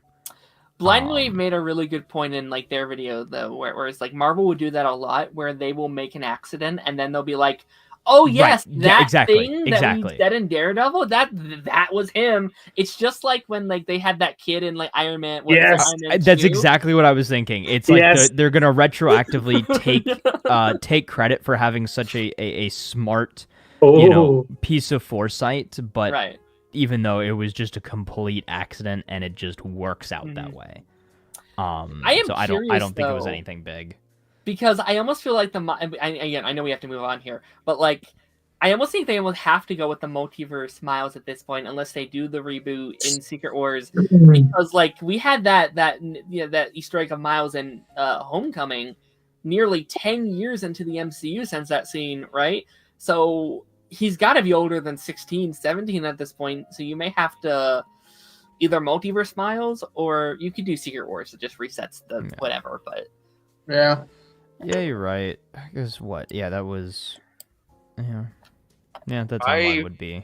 I worry that where we are now does a discredit for the journey of the original show. Do you know what I mean? Like Darren says, why are we still here? Do you know what I mean? Does none of your journey matter? Does none of your convictions through anything matter? Every time you come to a new hurdle, are you that close to Frank that something trips you up and you're just I just need to kill somebody? How much of an itchy trigger finger has Matt Murdock got? Yeah. Again, this is the issue. He shouldn't be doing. He should just stick to the law, the courtroom. Yeah, it has to So far, I think his journey has felt very authentic to that show so far. But I do agree. I do think there's a small chance that we retread some plot lines, that we do some things that feel unauthentic to the Daredevil character. And I will say, once he comes back, again, I'm totally fine with characters having to take a break and whatever. Once he comes back, he has to stay back, because he's had a couple of Daredevil is dead moments in his career so far. So I need, once it happens... This is right. Definitively, no there is. Daredevil is back. You can balance Matt Murdock and the Devil of Hell's Kitchen. Yeah. All at the same time, and maybe he realizes too that he needs both sides of that. Not only for his own sanity, but for the safety of New York City. He needs to be both. While it's a tough burden to bear, it is his burden, and he has a responsibility to, Let me hear it, Darth. Go ahead. I hear you whining. Is it his responsibility though? Like with great power comes great responsibility. If you He what has did sonar vision. what did and, Uncle Ben like, say in Amazing Spider-Man? Is like, if you've got the ability to do something, you've got a moral obligation to do that thing. Jesus Christ. You sound Man. like Joe Biden. terrible. That's terrible, right? And like he has sonar vision and a baton with a hook in it. Do you know what I mean? Like responsibility that does not make. Okay, like his conviction, like cool, like that might lead towards it, but again, like the guy in the courtroom wasn't wrong. He was a dick about it for sure, right? But there are better, much easier ways for everybody involved, right? And let's be real, the police office therapy sessions. You know what I mean? So that whole like itchy trigger finger that you've got, like, could be dealt with free of charge if you just sign up for the police department. You know what I mean? I don't know. Like to me, and it's weird because people are now more than ever mixed on his appearance on She-Hulk. That episode when he delivered that line, like Jennifer Walters can help people when the law works, and She-Hulk can help people when the law doesn't work. I feel like that is still a relevant theme both in the MCU and our real world, for better or for worse. And like I feel like if there's any way to do that outside of a kid in high school or not going to college, do it with Matt. Like to me, that's always been the intriguing part of it is the tug and pull. And you need someone like him to still have that battle. If you're gonna have someone like Frank Castle in the MCU exist, or someone like it, like Spider-Man in the world exist, I feel like. And then the thing that'll make it rich, and we won't have to worry about retreading stuff, is that when you bring people that he's familiar with back into his lives, and then you finally make the crossroads of like, okay, we don't have to every time engage with them, but like let's finally have them meet with the Avengers or with other folks and be like, okay, I don't have to put the whole world on my shoulders or the whole city on my shoulders. I'm not alone. And I think as when that moment happens, I think that's when he's gonna finally be able to ease up and like, okay, I don't have to worry about every corner all the time, in my opinion. Or it's I'll say this and then we have to move on to like the our next show here. But like Okay, I've got one more thing to say, but yeah, okay. okay. I do think it's an interesting discussion because it's like we are having to reintroduce some of these topics to a new audience with a revival show, and I do think it's a balancing act of like reintroducing elements but also not retreading the story. And again, so far I think they've done a very good job about that. I'm just curious if they can stick that through season 1 and season 2, and once we introduce characters like Punisher and I assume Elektra and Jessica Jones and Luke Cage and stuff like that, like will their stories be retold? That's going to be interesting. All right, Darth, your final thing. How are you ending our Daredevil discussion? How's it going? It's fine. I think I discussed this last week, but like Okay. the idea that the show was rewritten Yes. for Foggy and Karen to be in it, but I think Yes. she's in it 2 more episodes and hasn't been in it. I think there was a bit part for her in the second episode, and then that's it. Do you know what I mean? It's interesting to see how the tone changed from the original, what they had. Do you know what I mean? I'd be really interested to see how heavily they relied on Matt and Kingpin together, and how different was it completely, you know? I'm really excited for what I think 8 and 9, because those are the only episodes that are completely new, that aren't using any new footage. Like the everything in the first 10 minutes of the pilot, like that was new, and then some stuff like reshoots here and there, and then 8 and 9 are completely fresh, completely new. What does that look like comparatively to the 6 episodes they shot previously is what I'm very curious about. Yeah. We're gonna be moving on to our final show here. And this is the last time that I can ever do this bit. This is the last time we will ever talk about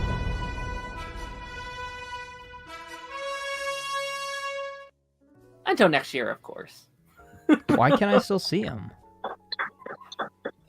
What? Oh, yeah.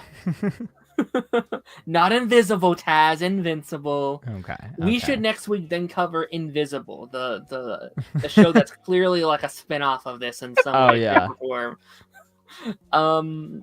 Ronan, we're gonna start with I'm you. waiting for Omni-Man to show up. I've seen that meme too. That's really good. Ronan, we talked about it on Thursday. We gushed for about an hour, and there were still probably things we didn't fully talk about. Season finale. Obviously, you've reacted to every episode this season. You've done live streams. You've talked about it on various other platforms.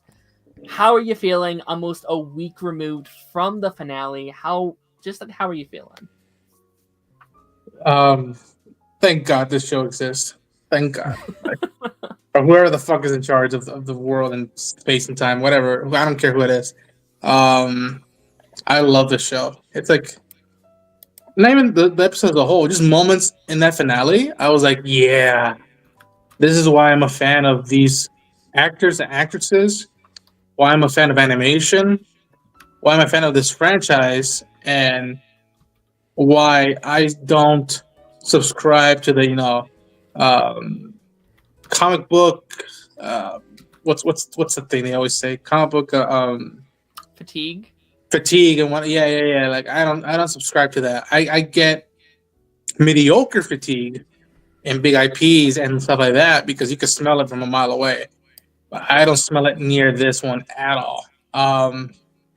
Yeah, it's weird to see. And I've been telling people like I was quote unquote worried that the penultimate episode was gonna be the big like ooh, and then the finale was like okay, cool. Hello. Happy birthday, Connor. Oh, for the Irish. And I was so happy that like the penultimate episode was good, and then the finale was the 1, 2, 3 punch that like I was like, oh yeah. And Adam Eve for life and Jeffrey Dean fucking Morgan. Like, yeah. I don't know. I talked about it enough. I want to hear all your thoughts. Take that, all the haters that were like, Adam Eve is not powerful enough or anything like that. Like, yeah. It's so funny because again, I pretty much knew exactly what was gonna happen, and I was like, oh, just wait for this episode. Just wait for this episode, and it was, dude, it was so good. I had a very different perspective this season than I have previously. Like, I was always somebody who didn't watch it when it aired. Like, I waited like a year and some change for to watch season 1. I did watch the Adam Eve special right when that came out because that was shortly after I finished season 1. Yeah. And then I didn't see season 2 until just before season 3 dropped. So I was already kind of in that mode. Like, I loved the show, but I knew I was going to have to wait so long. It wasn't something that I was regularly covering. It wasn't something I was regularly talking about on stream or anything like that. So it was just kind of like a side fandom that I was watching some stuff. I was catching up on the comics, trying to learn a little bit more about it because I didn't really feel comfortable enough talking about it because I didn't have that background on it. But I went super deep into the lore. I watched so many videos recapping the comics, and just really enveloped myself into the Invincible universe and got completely hooked this season. Week after week, just seeing how the show unfolded, watching the reactions to people or that people had online, the day and age that we live in, obviously seeing all the memes as well. Like, the amount of memes that spawned from this season were ridiculously hilarious. I'm looking at you, I'm marking it and I'm omniing it memes. Those are ridiculous. They were really good this season. Dude, the Conquest one, the profile, like, fuck them kids. I was just like, yeah. Yeah. Shout out to whoever like runs the like Invincible Twitter account because they are having a blast. Like, you can tell those are full of like Gen Z. Oh yeah, exactly. Like people who know how to make memes. Yeah, I even got into the Darth and I are both into the Guarding the Globe mobile game. Like, they're just anything Invincible I can digest at this point. It is a fun time, and I think they're making an actual like AAA game as which well. Kirkman is excited about. He's been Yeah. saying that might be the most Yeah. thing he's excited about. Yeah, I'm That so excited. will probably be the closest we ever get to a Superman game. Yeah, It really is. But what I think they can do that Superman can't do is I feel like you can like make characters like get hurt, right? Which I feel like Superman has a little bit harder Yeah. time doing. Like you can like Yeah. Mark could just die, right? Like you can have like their power scaling is so high. Like you can have like what is it? War Beast? Is that his name? Battle Beast. Battle Beast. Yeah, like you can have Battle Beast just like kill Mark, right? Like you can have that struggle where Superman that's a little harder, I feel. So And then everybody's saying like, "Oh, I don't want to play a game where I lose every fight." And I'm like, Come on now, like "Come on, come on." people are saying that like this is Mark's first win. I was like, no, it's not. Like he beat Engstrom last he beat season. What are Engstrom you last talking season. about? He Yeah. beat his dad in season 1. Like, yeah, he got brutalized, but he morally won. Okay, You know, that like- doesn't count. Yeah, you, Dad, we're I'll on a still bit of have time you. now. Like that was the knockout. Like Yeah, thing he said like was like it was a verbal punch. Like, you know, Doesn't count. okay. The flashing him, talking him down doesn't count. Okay, okay. that's not a win. Okay, That's fine. not a physical win. He's 2 for 3 then. How about that? He's 2 won for a 3 in couple his big. fights. Like Yeah, won he's- from he's- this season and last season. Yeah. Yeah, he's 2 for 3 in his big battles. He's got tons more battles to prepare for in the future. But I really did love this season. I think they really kept the momentum going. I think the biggest criticism that I saw this season was with the quality of the animation, and I didn't have a massive problem with it, and I see where they were saving their budget for this finale, which looked incredible. Looked great. And not to mention, this finale is like a 30-minute fight scene with a 10 to 15-minute season epilogue. Yeah. Like, It is. think about how crazy that is. yeah. Not just to have a 30-minute fight scene episode, but a 30-minute animated fight scene episode. That it looked incredible. It was really well done.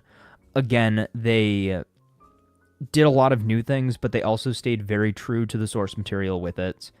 And showed us like, hey, yeah, the Invincible War, that was big and devastating to the world, sure, but those were weak variants of Mark. Now think about if the second strongest Viltrumite in existence comes to town and just wreaks havoc. Yeah. Now what happens?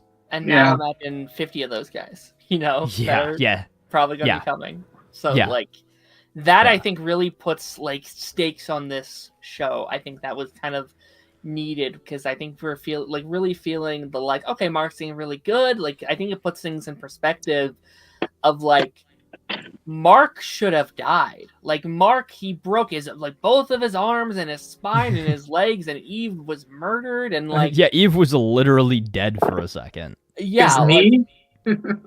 and like he only won because he was too overconfident and just wanted to have some fun.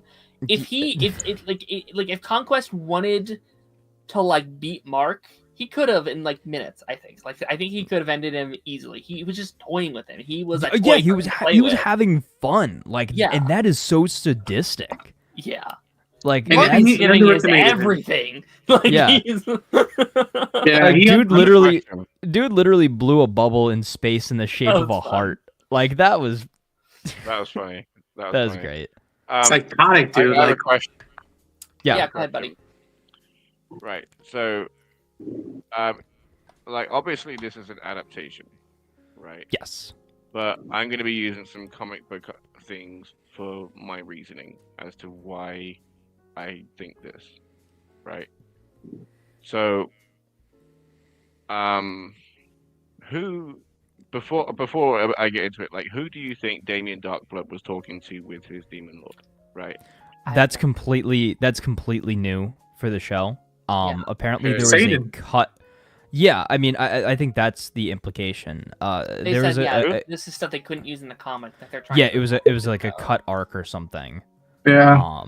Yeah. So Right. So I think he was talking about Conquest. Oh yeah. Right. But I get other people telling me they think it's Mark. Huh.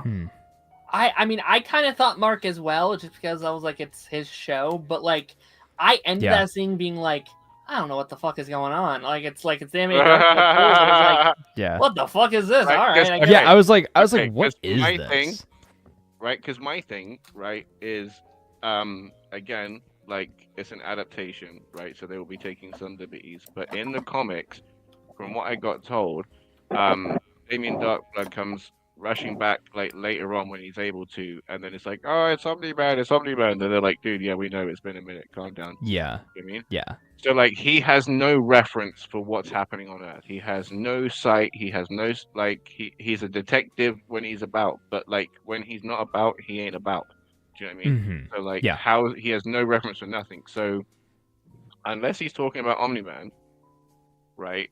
In that case, why is it taking him so long? Does Hell work in a different like time zone in the same way the Flaxen Empire does? Yeah. Well, that would actually be It- interesting. does he- That was the original theory that I saw thrown out there, that he was still referencing Omni-Man, and that would be the big dilemma, is the fact that he thinks that Omni-Man is this big threat, wherein he's actually kind of redeemed himself.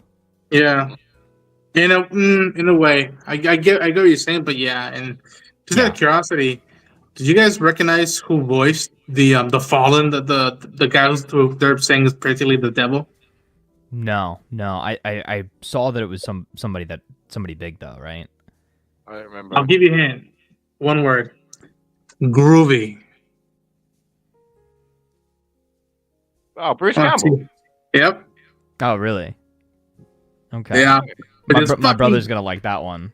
My brother's gonna like that one. mind bending. I'm like, what the fuck? Yeah. That is fucking That's cool. wild. That's cool. But yeah, apparently I had heard there was a storyline that was basically Mark versus the devil that they didn't do in the book, which I'm like, wait, Yeah. what? I'm like, Yeah. okay, cool. I want to see that. Yeah. Which makes It's it like the now argument for retroactively even worse that they didn't get to use Spawn. Yeah. Oh yeah. Because Yeah. like my whole thing is like just because Mark's drawing a line in the sand, right, and saying, I will kill if necessary if I feel threatened. Right. I wouldn't say that's a let's dark go back enough to that. arc compared to everybody else. Do you know what I mean? Yeah. Like there are some people with a far darker heart than this guy, and he's nowhere near stronger than other Viltrumites at the moment. Yeah. So he doesn't fit the bill, in my opinion. So let's talk about that full circle though for a second, right? So we started the season with Oliver being the one that wanted to kill everybody, right? Don't you think that sometimes Dad was right? Like I know where that you're going with line, it. and they took out the sometimes from the beginning of the season, only to kind of add it right back in here at the end with him fully embracing maybe sometimes the bad guys do deserve to die. Sure. I will say it was implied with his look, though. The look Yes. that the fact that he didn't have like a strong, justified look of like, no, we're sticking with this moral, and I'm saying you're wrong. Like, Right. The fact that he looked quizzed and puzzled over it, like showed his sometimes like they showed us. It was like it was like a telltale game when you choose like no response. the no response was telling enough. Sure. Yeah. But I do love how that came full circle, and almost in a way, not almost, we definitely end Mark in a much darker place than Oliver. Yeah, well, then we started this season, number one, and also Oliver started in a darker place, but ended seemingly in a much brighter, much lighter, happier place, which is also very interesting, especially considering where Oliver's story goes in the comics. So I'm very interested to see how that, if at all, if it changes. That's one of the big things that if I were to say, hey, I want them to make a big change from the comics, it's Oliver's story as he gets older. And I wonder if this new Damien Darkblood storyline could potentially involve Oliver at all, and maybe change his course of the course of his future. In a way. Which is why I think he ends up looking like a little bit like Sinestro. I'm down to see it. well, that's what's weird. Like I dug that in rewatching. I'm like, damn, he really. It reminded me when Mark was fighting Angstrom. Yeah. And he had him by the neck. It was very much a Luke Skywalker moment in Return of the Jedi, where like, is he gonna take the saber? Is he gonna strike Palpatine down? And I'm kind of convinced Mark would have killed Angstrom right there in a heartbeat if it wasn't for Oliver saying, "Do it." When he realized that his brother was behind him and watching, he's like, it took him off. I'm like, I don't. Back to the conflict. I'm like, I can't do this in front of him because if Right. Well, I mean, casually just that little moment of hesitation. That little moment of hesitation. And even if he still deep down wanted to do it, just the fact that he was like, oh, maybe my little brother probably shouldn't see this sort of thing. Or maybe I shouldn't set this example for him because I just, chewed him out for doing the exact same thing earlier this season. Yeah. The whole thing is we have a child murderer, right? A superpowered child murderer. And it's interesting that you talk about his start. Invincible? Because no. Oliver. Oh, sorry, that's what Powerplex told me. Right? Because like the whole thing is like he started this journey with a very much black and white like his dad's moral code, right, more or less, and with the naivety of it, without the full weight and the years of experience, the Omni-Man has come to that decision. Do you know what I mean? Like, because he justified his own morals in his own way after, how old is he? Like 500 years, if not older. Do you know what I mean? Yeah. What's Oliver, like a year, if that? Do you know Yeah, what I mean? maybe a year. Technically, yeah. He's gonna get, Yeah. like, my daddy killed people. That seems fine to me. Like, you have no reference or understanding of anything that you're doing, but you're out here taking lives. Yeah. You know? And I think the more he experiences and stuff, like that fight with Conquest nearly ended the guy. You know what I mean? Like, he was nearly bifurcated. And got pulled apart like some Play-Doh. And he's never really been like properly hurt. Do you know what I mean? Like, it was a wake up call. Like, dude, I loved when he was like, big beatdown coming up, and then Conquest just slapped him. And did you see the one where they added in like the Super Smash Bros? So they like he slapped him, and it was like game. No, you're right. Yeah, it's just like I feel that after those experiences, he might come to a point where he might question what he's done. Yeah. Well, and especially since now Oliver has witnessed 2 cataclysmic events on a larger and more devastating scale than the big Omni-Man disaster that everybody was telling him was such a horrible event. Now, in quick succession, 2 big ones. And I hope he was here, wouldn't have been as bad. Wouldn't have been close. Would have been handled like pop, pop. Yeah. Yeah. And I hope they lean into it because, like, in like real world equivalency, like this would be like 9/11 times like 1,000, right? Like this is a death toll on a global scale. On a global scale, right? And I really hope they lean into the real world effects of that. Heroes have died, cities are destroyed. I'd argue thousands, if not millions of innocent civilians are in pieces strewn across the globe. And I hope we see consequences of what Angstrom did. I would like, and again, you guys have, like, some of you guys have read the comics, like, I don't want to hear any of that, but, like, does that have consequences of the world being like, should we trust Invincible? Was Powerplex right about him? And does that affect his darker tone of like, like almost like a like Cyclops in X-Men 97, where it's like, you know what? Like you should thank me. If it wasn't for me, you would be dead. Like you shouldn't be hating us. Like, Magneto was right kind of storyline with him of like, how dare you? I think could be kind of. You're not the real heroes. Into. I am. Yeah, like you should be. I think could be kind of fun. And I think Mark just needs to find that balance, man, where it's like, it's not like no one must die never, and it shouldn't be like, well, I'm gonna kill anybody if they even look at my family. It should be like, kill if absolutely necessary, right? Like kill if more people are going to die than the one person that I would be killing, if that makes sense, right? Like, I feel like Asterisk, make sure that they're actually dead if you kill them. Yes. Like, I think Oliver Queen on Arrow kind of found that balance later on, where he went from like, I will just kill my enemies, to then like, Yeah. oh, I will not kill anymore. And I think I found that balance of like, oh, if they're gonna kill my friends or like blow up a city, yeah, I'm gonna put an arrow in their head. Like, yeah, like of course I will. Like, I'm not gonna, like I'm going to put the force in I need to if it protects the greater good. I think he needs to find that, right? Like, I think him being like, you were right about the Amoga twins. I was like, no, right? Because like you could have taken them into custody and wouldn't have like they weren't about to end the world. Whereas Engstrom just killed thousands of people. He needs to be taken out. Like, I think there's a difference between those two situations. Oh yeah, 100%, 100%. A random topic that I want Darth's opinion on specifically, because this is very similar to a conversation we had weeks ago.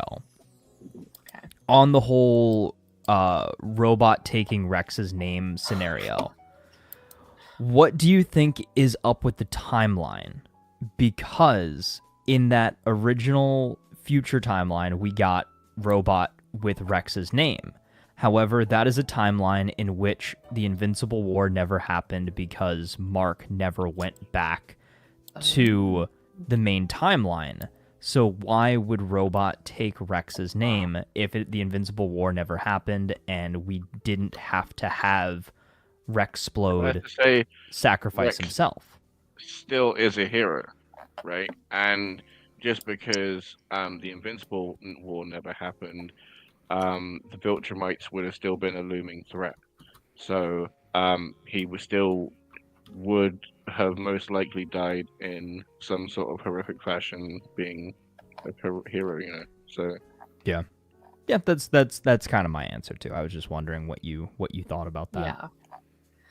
I mean, let's talk about the funeral stuff. Yeah. I feel like that was the one thing I was will be back in a moment.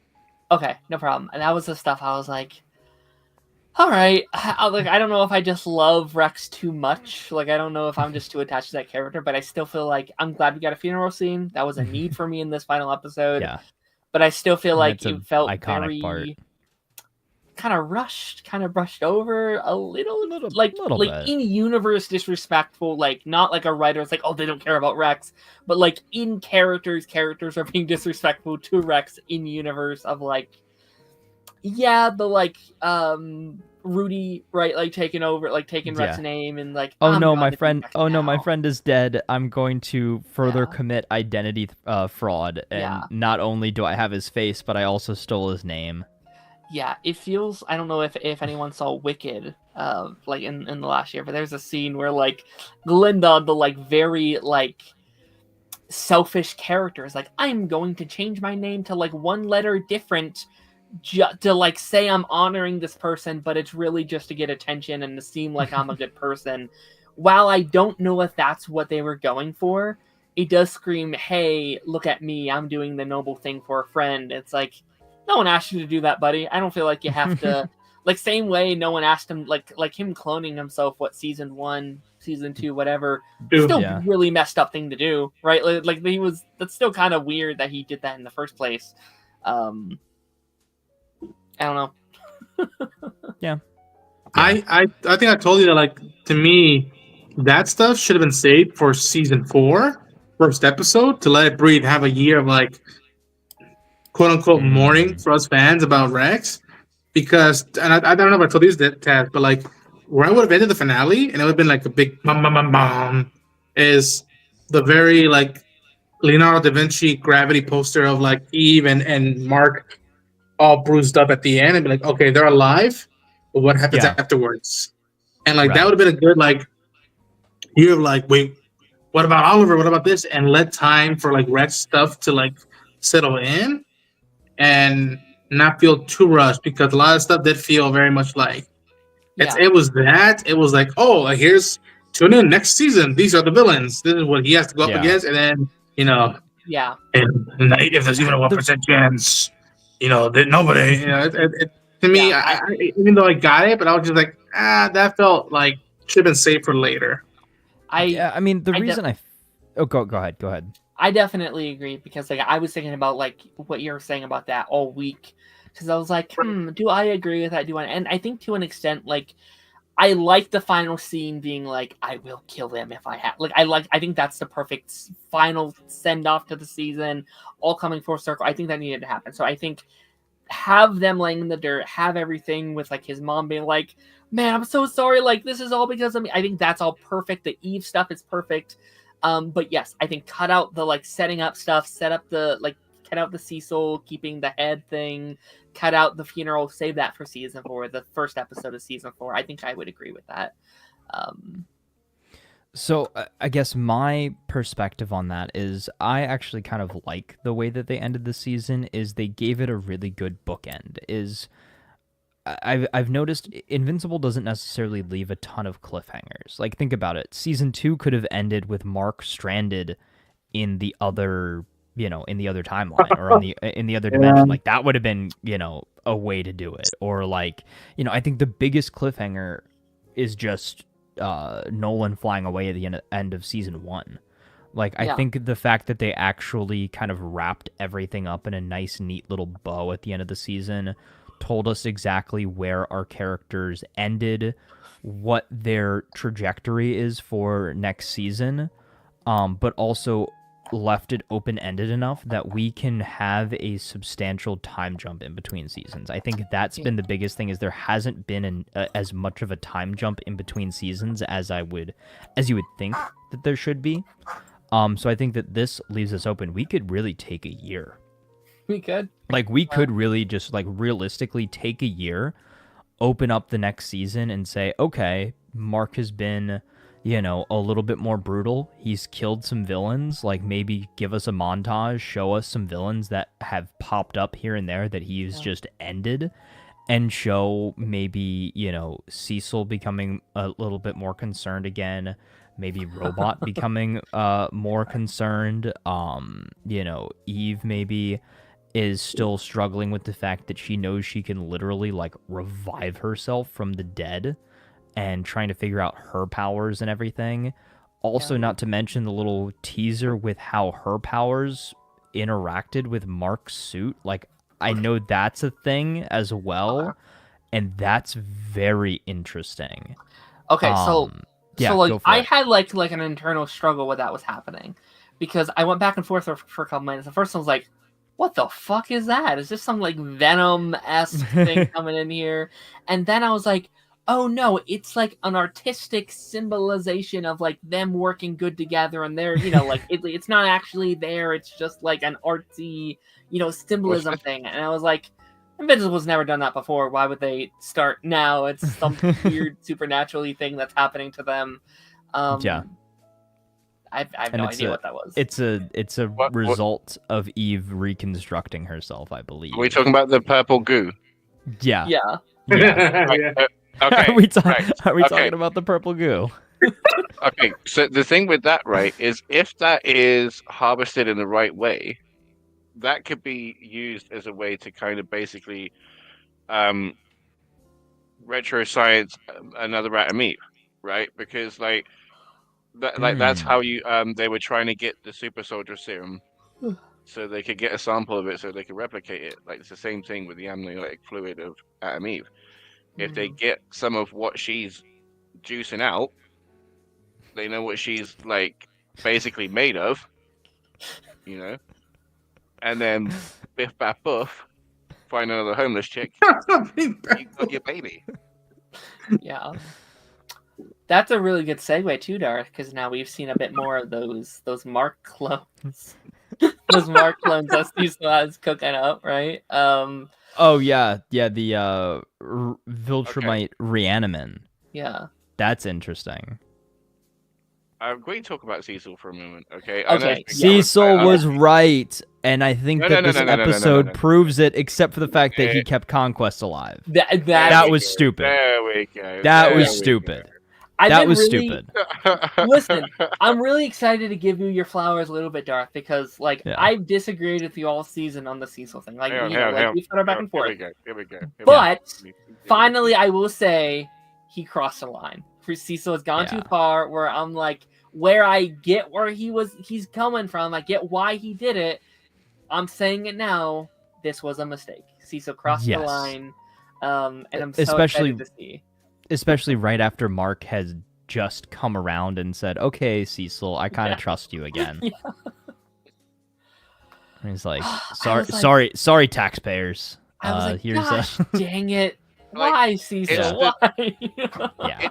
It's the dumbest idea because, like, he spent like however many billions of pounds on a space laser to just like give Nolan a headache. Do you know what I mean? What does he think after letting Conquest recuperate and regenerate?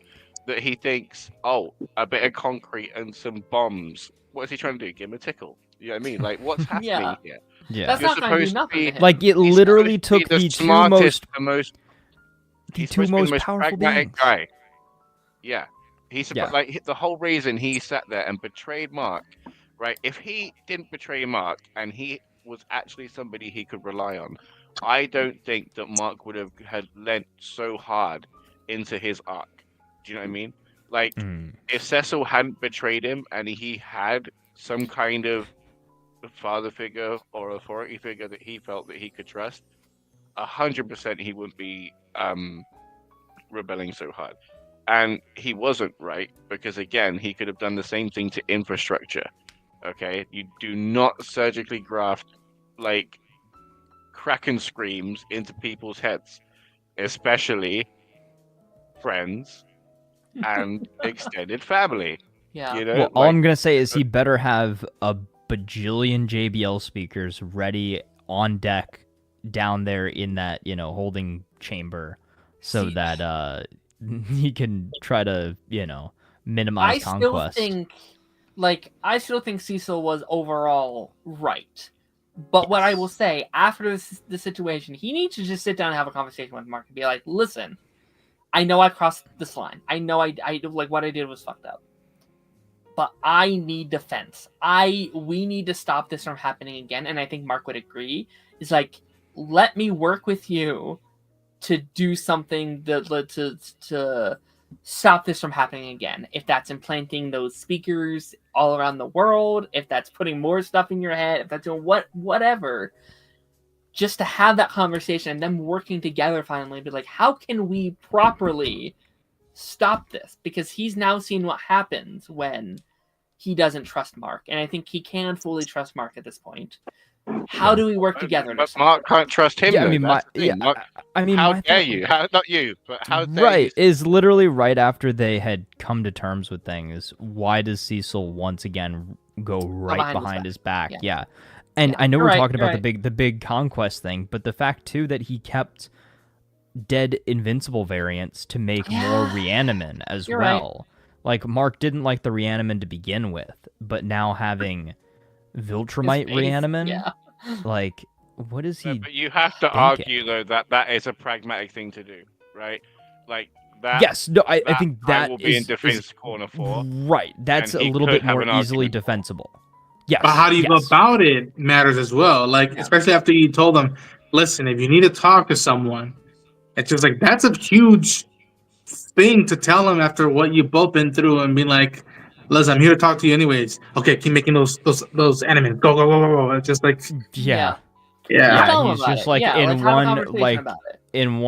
on one side he's trying to act like he's learned his lesson and he's going to change and try to strengthen their working relationship, while on the other side of it he's like, yep, back to the old tricks. Mark can't know any of this stuff. We're building more Reanimin. We're keeping Conquest alive because he's our best bet to fight the Viltrumite threats, when in reality he's just going to do the same thing he did again and break out. I feel bad for Mark, right? Like everybody's gaslighting him. Like he felt like he killed 2 people and he didn't kill any of them. You know what I mean? Yeah, Like, and now he's walking around like, with now all he's of his- vowed yeah. to, now he's vowed to kill people on the grounds that he's murdered 2 people, even though, like you said, he's killed nobody. We need Like, to Mark train Mark can't how to kill- actually Mark dispose can't of kill the body. anybody that's not a duplicate slash multi-pol duplicate or a reaniman. Like, those are the only things he's Or actually himself. killed. Okay, Or how himself. exactly is Conquest alive? Like, I don't know how the Viltrumite body works. How does one come back from that? Like I mean, in what the is same the way that mental- Thing about Alan Angsha survived. maybe. Yeah, or in the same way that Alan survived getting his like entire eyeball knocked out of his head and his guts ripped out in I the guess. vacuum of space. Like, I guess. you know, and that's why why they were creating Alan in the way that they did, like, to try to replicate the healing factor of a Viltrumite. Sure. And don't I guess forget, so. Anissa is still out there, and that's a whole other element to the Oh. books that I don't know if they're Oh, gonna do or God. not. But like, Oh God, they I don't- Imagine? I don't think so. I I've can't seen the imagine that they memes do that. Of this week. I can't imagine No, they do I that. think, you know. No. It did cross my mind. I will say, it did cross my mind during the episode of like, did they switch it? Don't tell me they switched it. oh, Yeah. with Conquest, like, Yes. come on, buddy, like in the heart, and they're like, oh Jesus, yeah, it did cross my mind. I So have to lonely. say, I'm so I have to Yeah, say, I'm- exactly. I'm so lonely. oh, that was I don't amazing. have That any was friends. so funny. That was All the other such the Viltrumites worst are afraid time. of me. That was But so me and inappropriate. That was so inappropriate. Do you know what I mean? Yeah. Like, you just don't do that. Like, there's rules of engagement, man. Like, you do not start whispering in your opponent's ear when they're just Bro- trying to get back up to bro- fight. Damn it! Bro was conquesting it. But I And mean, again, you Good. me and Ronan were talking about on like his channel where it's like, I think it's such a good example of like the like mental health mindset of the Viltrumites, where it's like there's no therapy up there, right? Like they are taught from a very young age, like, don't talk about your feelings, don't express how you feel. You're living for thousands of years, you know. Yeah, So like, how old is there's- Conquest? He's like 8,000 years old or something Yeah. ridiculous like He's that, probably right? That's like nuts. never properly expressed his feelings, so his only way that he can properly do it is from your victims of like, you're never going to live again. Let me just tell you how I feel now and get that out. Like, Wow, the whole- Darren, you're gonna love Dexter. If You're gonna love Dexter. That's his If favorite what's thing to funny- do, is tell his victims all his deep dark secrets. gotcha. like, there's a whole thing in the comics. Like, if he was just lost in space for a couple of years, do you know what I mean? Like, that's all I'm gonna say. Like, if he'd have just like been lost and took a wrong left or something, you know what I mean, and then had to turn back on himself, and he was like 10 years later, do you know what I mean? Like, if that, then Conquest might have not been Conquest anymore. Is all I'm gonna say. Yeah, I've heard someone say like, this all happened because Conquest didn't have a friend, and I was like, yeah, maybe. You know, like, it just No, I think one. Conquest's best friend would be Battle Beast, because they could both just fight oh, for Yeah, eternity. I would like to see that. Yeah, I would love that. Like, that would be a fun episode where it just like we just keep cutting back to this fight, or like maybe it's like a season-long thing where It's like like, how we've gotten the thing with the mummy. Where Oh, it's just yeah. like every Each so time you cut, often, they're still punching right? each It other. just every so often, like we just go back to Battle Beast fighting Conquest, and they're just like they just fight for eternity. It's like a like Perry the Platypus Dr. D thing, where it's like they are arch nemesises, but by choice because they like each other's Yeah. company. Kind of. Yeah, that would be hilarious, actually. I have to say, I was a bit disappointed when Atomy went like supernova, right? Oh. All she basically did was like Gallic gun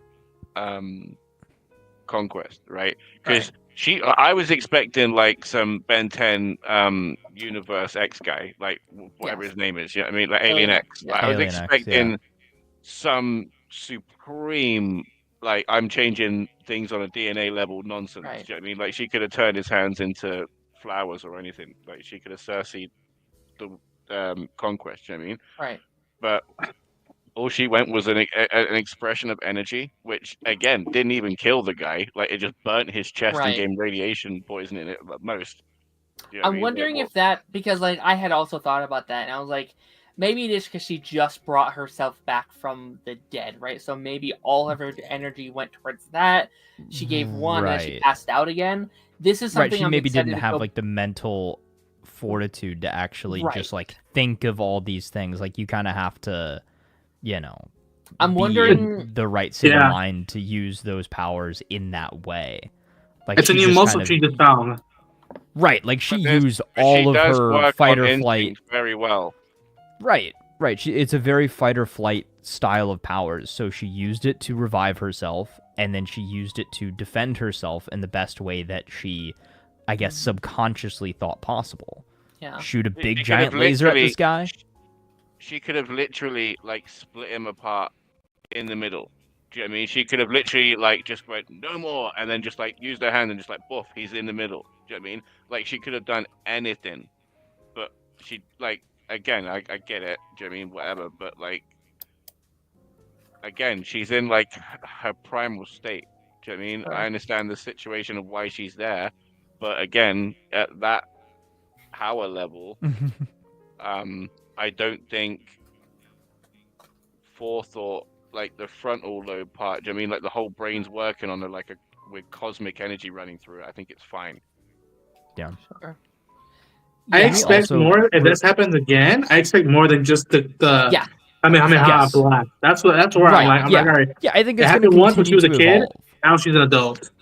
Right. Yeah, and it's gonna continue to evolve over time. And again, I think for any haters or doubters, Adam Eve is and always will be the strongest character Yeah. in the Invincible universe until Yeah. the That's my end of time. point. That's why I'm saying this shit. Yeah. Yeah, but she just That's has why- to that's learn. why But I she have has this to. right. But she has to learn how to use her powers. You know. Again, those mental blocks are a big thing, and once she can get rid of them, It's not like the using a sky's cheat the code. limit. The sky's the limit. Like there's that scene where like she's lying with Mark, she's like, wait, am I naked? Like it seems like she's just not mentally there. Right, she's out of it. She literally just died and got brought back to life, basically. Like, yes, she. I get what you're saying really though, Dark. die. Like I also was thinking about that same exact thing of like, yeah, it would have been cool to see her do a bit more with it, but I also get why. And also it's like it is one of those comic book things where like it did have to be Mark to fight him. Like it couldn't have Yeah. been, like I get I that mean, part as well. And it was pretty metal that Mark like broke both of his hands trying to fight Conquest, and then he's just like, "What do I got left? I might as well use my head." And my teeth, And the he, like, bit meta-ness. his ear and ripped Yeah. it off, or his shoulder. I mean, Yeah, And the meta-ness of like, oh, Steve Young is bashing Jeffrey Dean Morgan's Jeffrey Dean Morgan. head Yeah, in. yeah. and I will say, I- like, Hmm. oh, go ahead, Darth. I'll circle back around. That's fine. So I'm just questioning, like, how do we feel about Debbie sending Brightburn off into battle?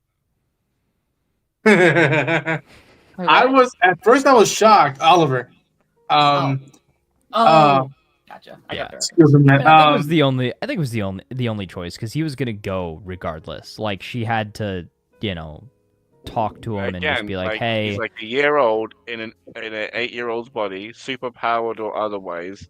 Like, I mean, it's like But there was no other choice because I think she thought either Mark's gonna die and Conquest is gonna come kill Oliver anyway, Yeah. or Oliver might give Mark the fighting chance he needs for them both to survive. I think it's weighing the pros and cons there, and the pros far outweigh the cons. It's either I know, I'm but, gonna like, lose both of my sons in a staggered manner, or they're gonna both go out fighting with the possibility of actually surviving. And she told him Like, straightforward. well, It was like, all right, here's the deal. Cheat code. Cut, left, rotate, then get the fuck out of there. And it's just Yeah. like, I love that. Like, I was shocked, but I was like, okay, she's going full, Phil Jackson mode of like, yo, Yeah. Yeah. Here's the game plan. Which, like, Yeah. if you Yes, could it's have gone it- into it with that state of mind with Oliver and Eve, I think it would have gone a lot better. It's like, okay, I am the one that he will be punching, but every once in a while, just come in, hit him with a couple shots, hit him, and then run away while I take the brunt of the punches. Like, I think that really Yeah, I would mean, have if they helped Mark actually like worked together like a on a cohesive team. raid, Yeah. like a cohesive raid team, Yeah. like Eve did distance DPS. Mark was kind of the the guy up front, the cannon fodder, and Right. then Oliver was basically on ad clear. Yeah. Yeah, like Eve just kind of like holds him back, So. like a Thanos Infinity War situation, where it's Yeah. like, okay, we hold him down, you grab the gauntlet, kind of thing. Also, by the way, thank God the other heroes didn't show up at the end there. Like they all showed up like they were going to do anything to Conquest. They're like, thank God. Yeah, they were just like, oh, jeez. Woo! Especially Cecil. Yeah. Like, what's Robot Huh. going to do against Conquest? Come on. Like, Yeah. The thing is, though, is like my whole argument again. I'm sorry to keep like circling back, You're but fine. like, other than the assumption that Nolan gave up the information of Oliver, the Viltrum Empire as a whole has no accounting for him, right? Because any person that interacted with him on his planet died, Yeah. right? Before the information got back. So Yeah. Debbie, at the risk of losing Mark, was like, all right, well, you go. I could lose you too, but I'm sending you off as well. Do you know what I mean? Like, without like giving the obviously Mark maybe would have died, but like instead of giving him the credit that he could like Ultra Instinct and just get out of the fight, you just sent a straight child who was gonna die into a fight. Do you know what I mean? Like he was straight gonna die. Like he hadn't. Right, but also, what nowhere could she near have it. said? Like, she can't say no. There's You know no what I win mean? Like, he scenario. can There's just- no good Yeah. choice. Yeah, it's either she doesn't give No, her again, blessing, again. and Oliver goes anyway and gets himself killed. Why is Oliver the choice instead of picking up the goddamn phone and saying, Cecil, get everybody over there right now for fuck's sake. I don't want to see the What child. is Cecil and the rest of the Guardians gonna do? Absolutely nothing. They just stood there. And the terms of where they're at right now, it's a family matter. Family's gonna Yeah. deal with it. Yeah, At least and I that's the think way I too, see it. something And- else that I saw was an A interesting 6-month-old full child. circle. How old is he? like a and year it's not old. like she He's sent fine. him in either. Like, it's not like, okay, Oliver, you have to go save your brother. He was going either way. Like, there wasn't no Yeah. stopping him. It was like, okay, if you have to, this is how Yeah. you're going to do it. Like, I'm Right. just saying, as his caregiver and adopted mother, bad choice. I'm just saying. oh yeah, like But- it's not like a good situation. Like, she's not winning. Right, but like, again, Mother you of had the it was a Year. no-win scenario, and that was really the lesser of the evils at that point. Was again, Yeah. they will stand a fighting chance because Oliver is the only other Viltrumite on the planet. It's at also that like point. killing her. Like that hurt her to send him. Like there's that beautiful scene where Yes. it's like both of my boys are gonna die. Like she's breaking Yeah. down in the living room. Yeah, well, which- and then at the end of the episode too is back in the GDA. Oh, Like that's she the great has that scene. whole big scene where she's like, I basically I I've done this. failed as a Yeah. I failed as a mother, and like I gave you a horrible life, and I'm sorry, but right. like I kind of agree and with just it. them coming to terms with that, and The grief Mark feel. just being like, hey, like no, like you're good, like I'm good, like we won. Yeah. I know And I think- stuff and I hits think the it- fan You're only good sometimes. because you're good. You're only good Yeah. because you're good. Like I kind of agree with her, if I'm honest with you. Like there were bad choices. Yeah. And I think if Nolan was there, she would have been like, it would have been a struggle for her to go to him, and like she probably would have just slapped him, being like, "I fucking hate your guts, but go save our son." Or even if she knew Alan, like I don't know you that well.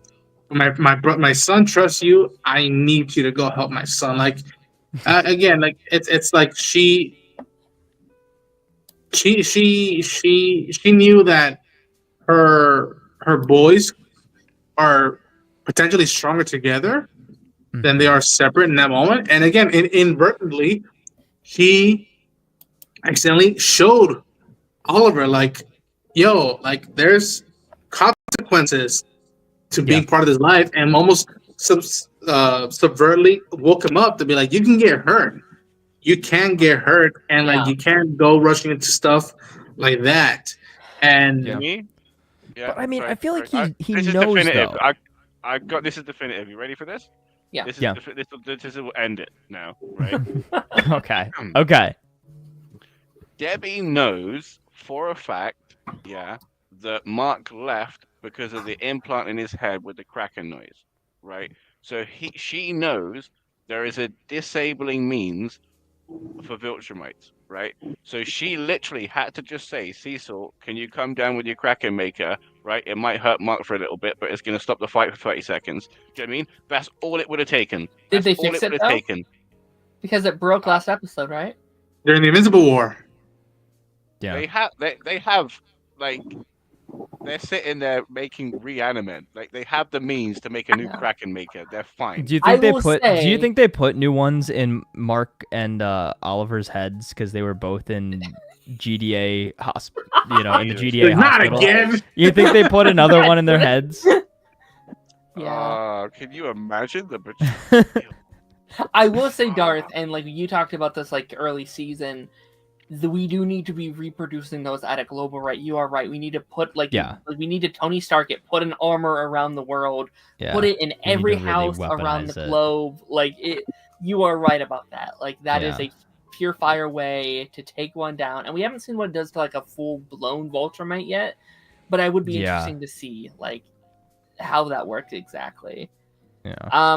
Okay, I have two things to say, and then we'll start to Yeah. wrap this up because I know. I've got one thing to say as well. Okay, for one, I loved my favorite scene of the episode was, and again, like Stephen Young killed this season. His best like voiceovering performance is Mark in the whole show, in my opinion. But his blood curdling scream of Cecil, I need you, and just I love a good like character death when a character is at their wits' end, seeing the people they love die. Chef's kiss, so emotional, almost made me cry. Fantastic. Also, Jeffrey D. Morgan, perfect. I got flashbacks to the Walking Dead era. Like, I don't know how many of you guys made it to like the Negan War and the Walking Dead, but it's so like Jeffrey Dean Morgan has a good job at making you fear for your life. And like, there's this like how season 7 starts, it makes you terrified of that man, and like you feel into the characters. And I got that deja vu of like, oh man, like I don't know how he's going to like. I'm terrified of this guy. Like Mark can just, he's going to kill these characters that we love. He slapped him into a building before Mark could even react. He was just like, boom. Yeah. Yeah. And he definitely He's my beat. favorite villains. Yeah, he I'm gonna definitely. agree. Yeah. He definitely beat the allegations of having a bad voice. Like fantastic. Yeah, people at the end of 7 were like, "Oh no, this Conquest voice." And I've not heard a single soul speak ill of his voice acting performance after this finale. I love his teeth as well. Like I was trying so hard not to quote Negan or go, dun dun dun dun, little pig. I was trying so hard not to quote Negan because I was just like, and I'm pretty sure. Yeah, like hot diggity dog. Like I was, and which the Twitter account they quoted that to promote Conquest, which I was like, and like what a fitting and I think, I mean obviously this is a perfect match for Jeffrey Dean Morgan, but like I feel like his monologue of like I'm alone, nobody's afraid. I think that was what really probably hooked them up. Like, what the fuck is this for real? And be like, ooh, what layers can I give this guy for a brief second? It definitely felt like they were fans of The Walking Dead, and like obviously it's the same team, right? But it's like it seems like like his performance as Negan is and it makes me so excited for May when he comes back again. It's like, okay, I wasn't as excited, but now I'm excited to see that character again because he's so good at that character. They got lucky with this because if you're just a fan of Invincible, we got a cool actor to be part of it, right? And also, if you're a Walking Dead fan, by the way, this, and then also culturally, if you've been into pop culture stuff since the early 2010s, this has some significance that's layer upon layer. It's like a home run for this team to be like, cast this amazing actor, duke it out in an amazing episode. Oh, and by the way, there's high stakes and there's a meta-ness of like balance finally for them. Be like, oh, I need them to give we- John Bernthal a role of any kind because he People is been such saying a good that. actor. Like, Kaz. They've been saying they should cast John as the what's his name? He has like a Oh, Thrag. yes. Yeah, I was gonna say John Bernthal as Thrag would actually go insane. What is that? What is that? he calls What is Omni that? in red. Oh, Hey Freddie red. Mercury. Hey red. Can we also quickly, Mark, let me tell I you wanna- something. yeah. I don't want to Sorry, bring Dave. everything down for a second, right? But we need to put a pin in this. We need to snip this moment in time, right? Okay. Because this is going to be an example that I bring up in about a year's time. Okay. Chat, clip this. Because Yeah. when the 5. next season in The Boys happens, is it The Boys season 5? Yes. Right. Yes. I'm gonna be saying the exact opposite of this, right? Because this has all been an example of a creator doing everything about bringing his work together with a great impact, like Ronan was saying, and making it work on so many levels, right? All I'm saying is season 5, it ain't gonna be the goddamn same, and I'm gonna be criticizing the shit out of it. Yeah. Kaz, you said you had one more? Yeah, so not a original thought by me, but something I saw online today. The fact that Oliver remembers everything. His first memory of Mark is of him defending him on his home planet. So that's probably another reason why Oliver felt so strongly about going out there and protecting Mark when he had the opportunity to do that in this finale. So I thought that was a cool little connection. I listen. I'm not questioning Mark's Oliver's motivations in the slightest. Yeah, no, not at all. And he wanted to be out there, right? My question is, should he have been? Right. Like, with No. so many Very other valid resources opinion. Yeah. available, right? And again, it was because of how personal it was that nobody was thinking clearly whatsoever. Right. Oh, yeah. You know? Yeah. What I have loved with you and like our discussions this season is like you are the most morally ground character out of all of us because I feel like we're having the like, but like like if this equates to this, but you're like, no, this is the right thing to do no matter. Yeah, like what. you're the This voice is of the reason. standard. Absolutely, Yeah. and like we're arguing you, but it's like you're technically right. Like you Yeah, are and right. we're in just every playing regard. we're just playing devil's advocate and trying to go Absolutely. with the, not necessarily the unpopular opinion, but like the more No, like we need more people like outlandish. you. Yeah. Like absolutely. And I think this is proof that like beyond just the animation and how like people have issues with it because and like and how I agree with like Jeff Bezos has enough money. He should be able to pay these people, pay the artists, and pay for this. He has enough money to do that. yes. But like the fact that we're talking about this a week after it concluded means that like this show has weight and is worthy of still coming out and hopefully in the future still on a weekly basis. Yeah. Absolutely. Yeah. Okay, I know Taz has to go. I again, I prefer a weekly over a season dump for this one. It needs to be a weekly. Absolutely. Yeah, I do. As much as I enjoyed watching season 2 and season 1 all the way through on a binge, yeah, it is fun to watch it week to week, and not just to watch it week to week, but just to talk about it week to week. Is I to would not have like that this week's show as worth much. of speculation. Water cooler. Yeah, Yeah. no, absolutely. So we do have to get out of here soon, but I do just want to ask 2 final questions just about the season as a whole. For one, Yes. this episode is one of the highest rated episodes of television of all time, on par with episodes in Game of Thrones, I think Breaking Bad, Clone Wars, which really shocked me. Like I think it's like a 9.99 or something crazy like that. Wow. Unlike we the think- unlike the 4 out of 10 that IGN gave it. Jesus. Yeah, that was Oh, crazy. That is a crime. Do we think that rating is justified? Like, do you think that's a valid Well, rating for 10, this no. episode? Which What's one? that? Well, a 10 or the 9? This one. This one. Like one of the highest rated episodes of all time. Oh, then what is it? The 9.9 out of 10? Yeah. Yeah. Yeah. Okay. Yeah, I do. believe so. I believe so. Like, because again, it's again half if not 3/4 of the episode is a fight, and there's a story being told in a fight. Like, Right. and there's character And we're getting progression and so much digression background and and lore and understanding this character, and we got so much. We got so much more development for Conquest in one episode than we got from Angstrom Levy across 2 full seasons. Yeah. Make Yeah. that maybe. make sense. Yeah. Make well, that make arguable. sense. Arguable, but yeah. I will also say the season finale as well is we didn't miss Nolan, but now that I'm thinking about it, I miss Nolan. Yeah. But in the episode, I didn't miss the guy. Do you know what I mean? So I much think going on that I I weren't miss even aware Omni of. Man. Yeah. You miss Omni-Man. Yeah. I as good as it is, and I think it's very good. I don't know if I would give it that rate, or like, not necessarily I wouldn't give it that rating, but like I think the fact that other episodes haven't also got that rating is a bit like, because I don't even know if this was my favorite episode of the season. Like, I think I prefer maybe episode 2 and 2 and also 3 I really like a lot. Yeah, And the, I like, did also oh- like the King Immortal episode was pretty good too. I think Oh, that wow, one okay. because it The had so many Apocalypse one different is, like, storylines. Heartbreaking. I got- Hi, Jeffrey. I gotta say, I mean, I think yeah. a lot of fans of Conquest, so I think like this episode drew a lot of eyes. fair. And Yeah. going forward, I think it's just going to bring more and more people into watching it.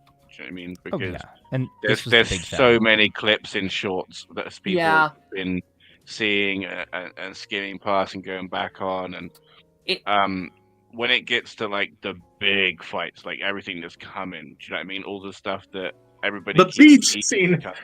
Do you know what I mean? Like that's when it's gonna be like, oh, this show has reached like mainstream audiences. It's getting there. Yeah, It's 'cause- getting, yeah, it is. I think that I've definitely seen so much more talk and popularity surrounding the show this season Yeah. Yes. than Like- any other season in the past. Like season 1 I felt was very mainstream, and then they just refused to market season 2, and they had that weird mid-season break, and it was like no one was talking about it. And I was a little afraid of like the show's safety. I was like, oh man, Yeah. is it gonna be canceled or whatever? And this season everyone's talking about it. Everyone's like having a conversation about it. Like just in my real life, I've heard people talk about it. It's like, oh shit, all right, that's Anime that's great. fans, Yeah. Dragon Ball Z fans have been coming up to me. Hey, should I check out Invincible? Or oh, have you seen Invincible? And I had points because I saw some of these episodes early. I had to be like, yo, you're not ready for the finale. And there's a little like I think subsequent like subtle homages to Dragon Ball Z and anime from the 90s in this finale. Like in terms of fight, movement, speed, animation, like there's like Yeah. When Oliver's trying to keep up, that was beautiful. Yeah. Yeah, Like yeah, the one yeah. time where Mark's hair was like going, like the animation on Mark's hair was going Yeah. crazy. And the rushing when he was rushing him, yeah. Oh my Yeah. god, so many sick moments, man. That's great. Yeah. And then just one final thing, because I know we had to get out of here. But how would we rank the 3 seasons we have so far?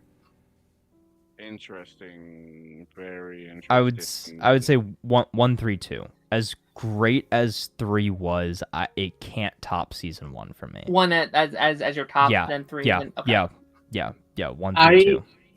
oh man.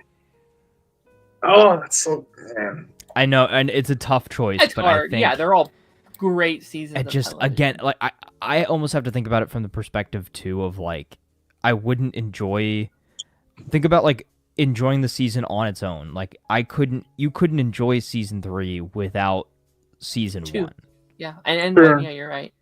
You know? I for right now, I think I'm gonna go 3-1-2 just because I've been waiting years for Even and Mark to get together. You know what I'm saying? Like it's a weird thing to Yeah. admit, but I'm like, I've been waiting for that. Not only that, I got fucking Rex and Ray.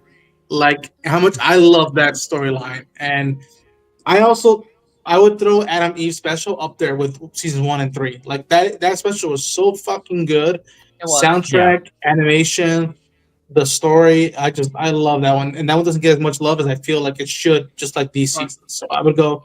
And Yeah. again, it's I told there's this. It's a Daredevil scenario where like I love all 3 seasons. I just Yeah, have a preference.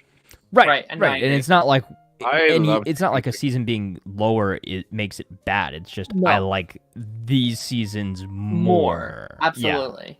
Yeah, What about you, Darth? It's tough. It's It really is. tough. I like season 2. Do you know what I mean? I feel I did bad too. putting it So do I. anywhere. Do you know what I mean? Like it's a lot happens in it, and it's really really good. That whole Thula and Lucan fight, the whole like coming to grips with him having another family. Hello, Mark. Like it's been a Yeah. while. I was like, Jesus. I've never felt more desperation for our heroes than with the Sequids. Yeah. Right? Yeah, the that was stakes were on high. that ship. That was deep. Like that, they barely make. I know they barely make it out all the time, but like that Oh, was. when a Eve got real the yeah. But like that what I great mean? Rex fight where like they all Yeah, died. I think like, everybody puts too much on Angstrom. Do you know what I mean? I like Angstrom too. Yeah. Because like he is a good villain. Like he could have like been fleshed out more, but I can make that argument about the whole damn show. Do you know what I mean? The Invincible War was prime time for character development and study, but we just glossed past it in the most breezy way. It was crazy. So I'm gonna say 1, 2, 3. I think. Wow, I would agree. That's also my ranking. Interesting. I love that season 2 was a character study. Season 3 does not work without season 2. It was their chance to be like, okay, Mark went through a lot in season 1. How's it going, buddy? How's it going? Like are you doing okay? Building up all the other characters, like Eve's journey of like, if I'm not a superhero, then what can I do for the world? Like all of that stuff was incredible. The Omni-Man stuff was incredible. Alan. Like Alan was incredible. Yeah. Like it doesn't have the you're right. bombastic moments of season 1 and 3. Like season 1 and 3 have like the best like holy shit. Yeah, season 2 is a little more moments. tame. It was a little more tame as far as that goes. And I think like I will always associate season 2 with like me and Dark's conversations on it.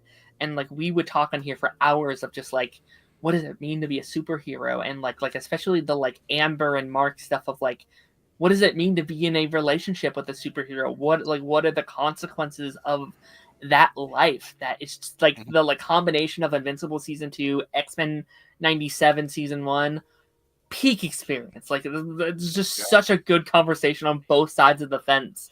That will probably stick with me for a long time. But also this season will stick in my mind our arguments this season have been so much fun that will also stick with me. So yeah. It's been great. But yes, I didn't like Mark as much this season. Is my thing. Sure. I don't think you were liked him more in supposed season 1 and 2. Which I don't think you were really supposed to like him in this season. Supposed to pity him quite as more than much. like him, I think. Yeah. Yeah, like he's struggling. Like he's not having a good time. Like it's a season. Like it's about. I hear that, but that's give like an easier rewatch value to season 1 and 2. Do you know what I mean? Because you're going to I be can see that. Right. You Yeah. like him more. Absolutely. But thank you everyone in the panel today. This was an absolute blast. Thank you. Yes, it was. Thank you everyone who's kind of been following this season's journey. Like we've been posting the Invincible clips, and they've been doing way better than any of the other clips I've posted or videos I've posted on the channel for a long time. So everyone who has joined the channel and has subscribed for those content, thank you so much. Stick around the channel. We have Last of Us coming. We have Andor coming. We have Doctor Who coming back. We have so much fun content around the horizons. One by one, Taz, where can people find you? YouTube.com/ToxicTaz. Darth, what about you? Where can people find you? Same again. It's youtube.com, but Darth Bunyan. Amazing. Ronan, where can people find you? At Ronan Unchained on YouTube and all the socials. Amazing. We should be back next Monday without Invincible this time, unfortunately. But we got some. I think it was still creeping. Yeah. Yeah, we'll have Reacher still, we'll have Daredevil still, and we'll probably, it might still come up, who knows. Pipeline this week should be very fun. This Thursday we're doing our Avengers 2012 retrospective. That should be a lot of fun. And yeah, without further ado, I will see you guys on the flip side. Bye-bye.